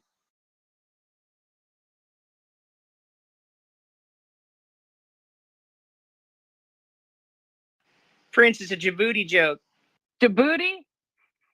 You're funny. Djibouti! You're funny, Marcus. Djibouti joke. Djibouti joke. I had a doctor once say that she was in the service, and she was in the reserve still, and she decided to retire and requested reassignment because the unit she was with was getting deployed to Djibouti, and I'm not kidding. I'm not kidding. She ended up retiring. They wanted to offer her full bird colonel, and she declined the full bird colonel and retired instead because she didn't want to go to Djibouti. Anyway, her loss. Yes. Good evening, Amanda. How are you? Peachy. Heather, I have a quick question for Will. Will, can you hear me, lovely?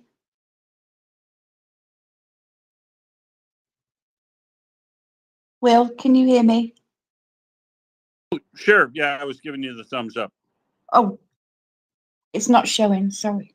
Your letter, I have a quick question. You know your letter you were talking about, well, half an hour ago, that you wrote to somebody, sorry with my memory, and you received a letter back about Ukraine? No, no, not yet. No, I have I've got my notes together. I've got a few days off, and I'm going to write that. But I have not putting that all together yet. But I've collected all the things I need in notes to do that, which is how I normally do things. And then I sit down, get a couple of drinks in me, and pound out 20 pages of well-spaced parsed text. It's kind of like speaking, only writing. It's kind of similar. I thought, sorry, my error. I thought I heard you said you had a reply saying such and such about No, Ukraine. I haven't sent a big one like this before. I've sent the smaller ones, and I've only got the sort of pat responses that we've received your letter, yada yada. That's it. No specifics at all. I thought you had a good one back. I thought I must have misheard. Slava Ukraini, everybody. Oh, can I ask one thing? Sorry, thank you. Can I ask permission to put one thing in the nest, please? You can send it to me and we'll consider it, but more than likely we've got something in there that already covers it. Thank you, Amanda. It's something different because I do the media. Thanks. So, ladies and gentlemen, what do we have this evening? Oh, I know what we have. We have SBU, Crime and Punishment. Where is my my cohort? Where is the Queen of Crime and Punishment? Bum bum bum bum bum bum bum. Bum bum bum bum bum bum bum bum. Bum bum bum bum Djibouti. Ding. Okay, I'm waiting for Tracy. You might have to do that over again because Tracy really loves that. Will, go ahead. And point of clarification, Miss Prince Heather. I think you're part of her cohort, given the fact that you've already admitted previously and stipulated that she does most of the research. So you're kind of on her team rather than her being the cohort of your team. But this that's is very true. Why do you think I was waiting? I was waiting because I know nothing. Nothing. Good evening, Tracy, my friend. How are you? Hello, Prince. I'm very well, thank you. How are you?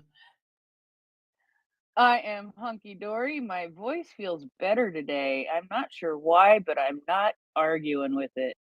You sound very good. I hope you will be drinking tea with honey whilst you are co-hosting. I have very hot tea with honey right beside me that I have not even taken the lid off of yet. It is in an insulated container, and it will last for quite a while. I am very pleased to hear that. Excellent. But don't be doing too much talking tonight, though. I don't want you to be wearing your voice out and becoming Minnie Mouse by the end of the night. Oh, but Mockers likes it when I'm Minnie Mouse because it makes her laugh. It also makes her tell you to shut up. But don't you just love to hear Mockers tell somebody to shut up? It's maybe more funny to you. I'm kind of used to it. Well, that's the point. That's the point. Listening to Mockers tell somebody to shut up, you just sort of roll your eyes and say, whatever. Mockers is great, isn't she? All the little things that she comes out with and the way that she says things. We love Mockers. Absolutely. Absolutely. She is the fearful, no, she's the fearless leader. She truly is. She keeps us co-hosts in line. It must be like wrangling cats for her. Turning hurdles. Marcus, did you hear me? I was funny. Turning hurdles. You're always funny. You're the best. You're my favorite person named Prince that's currently alive, because the little guy died. Which is a compliment. Prince was one of the most gifted artists of his generation, without all the baggage of Michael Jackson. So, so I just wanted to let you guys know, Wagner might be relabeling itself. Oh, less weird. To World what? War II Shostakovich? reference. To The what? Africa Corps. Ah, yes. They are making money, I hear, in Africa. Wait, let me Google. Oh, that was the name of Hitler's guys in Africa. Shit. Ugh. Yeah, but they're going to spell it with a C, Marcus. So it's going to be cool, man. It's not going to have any of that connotation of the whole, final solution thing, because it's going to be Africa with a C, corpse. But I still think they're still going to get caught up, because everybody's going to put an E on the end of corpse. So I was thinking about this. I had an alternative theory that I was thinking is part of the reason why they mess in the Central African region, because it kind of ties up France's apparent commitments militarily, since they still see themselves as Africa police.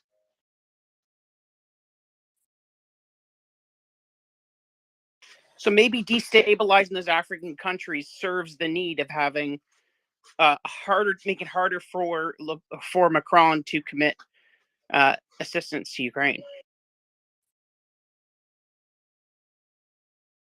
I mean, well, I guess it does, yeah. If you look at it like that, it depends what he chooses to do and how much he chooses to commit, I guess. Other than that, I don't have a better answer for you. Will? So Wagner and Russia's involvement in Central Africa is really, really well covered by Beefeater. And I was talking to some stuff last night that then he reinforced by sending me this article he wrote, I think, on December 11th. And I'll try to find it and pop it up in the nest here for you. But yeah, I mean, it's phenomenally troubling that to me that Wagner didn't get wound up in Africa. All they did was change the officer cadre, the head of the organization, and replaced all of the Wagner folks at the top of the cadre, the ones that survived a plane crash or two, and they now are those folks are just MOD officers. They're literally Russian army officers now head this military contractor that is in all of 7 states across Central Africa, and they are doing what organized crime muscle always does. They have always found their way into places that are valuable. They go to those organizations and say, "Hey, I think you need some security here. This is looking a little unsafe," and then they finagle themselves into providing security, which they do for a short period of time in a bona fide way, and they protect the assets until such time as they know how the assets function. They know who's in control of the assets, and they know what the assets and liquid transfers are worth. Because once they find out what the transfers are worth, then you're likely to have a something burned down or go missing if you don't give them their cut, and then that's it.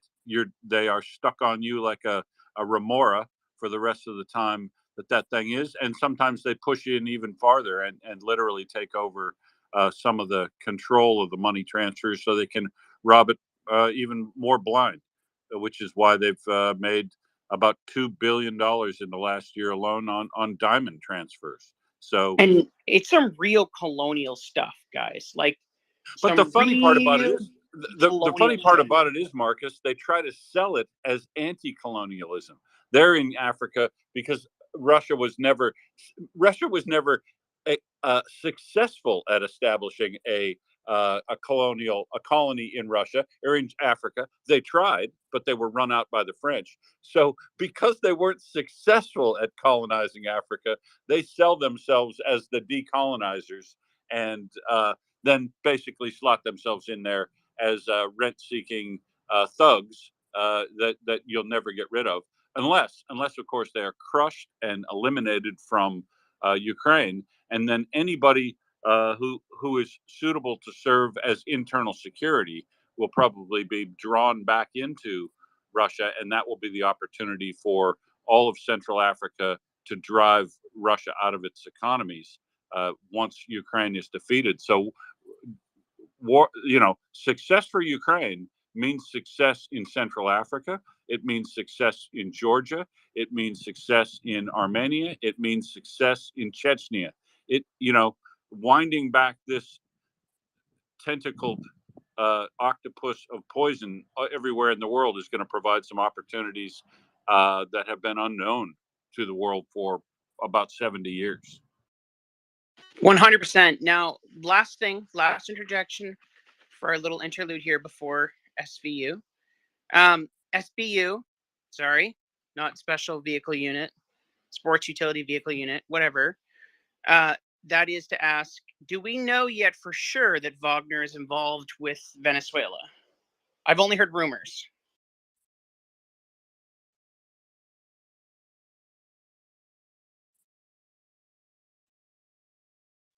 Will? Will, Yeah, go ahead. just rumors. Lexicon probably knows more about this. Yeah, I've heard the rumors, but I haven't seen anything substantive there yet, Marcus. Go ahead, Lexicon. No, I don't know. I think we might be recirculating our own rumors.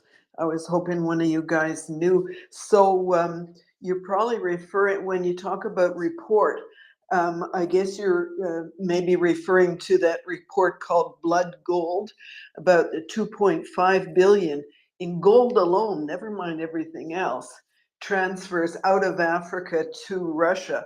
So when somebody was asking, might they be there for this or that reason? I mean, there's one reason, clearly, and it's gold and diamonds and rare earth minerals and uranium and on and on and on. Yeah, straight colonialism. So it's really a riot to hear. They love to say Russia never exploited Black Africans, never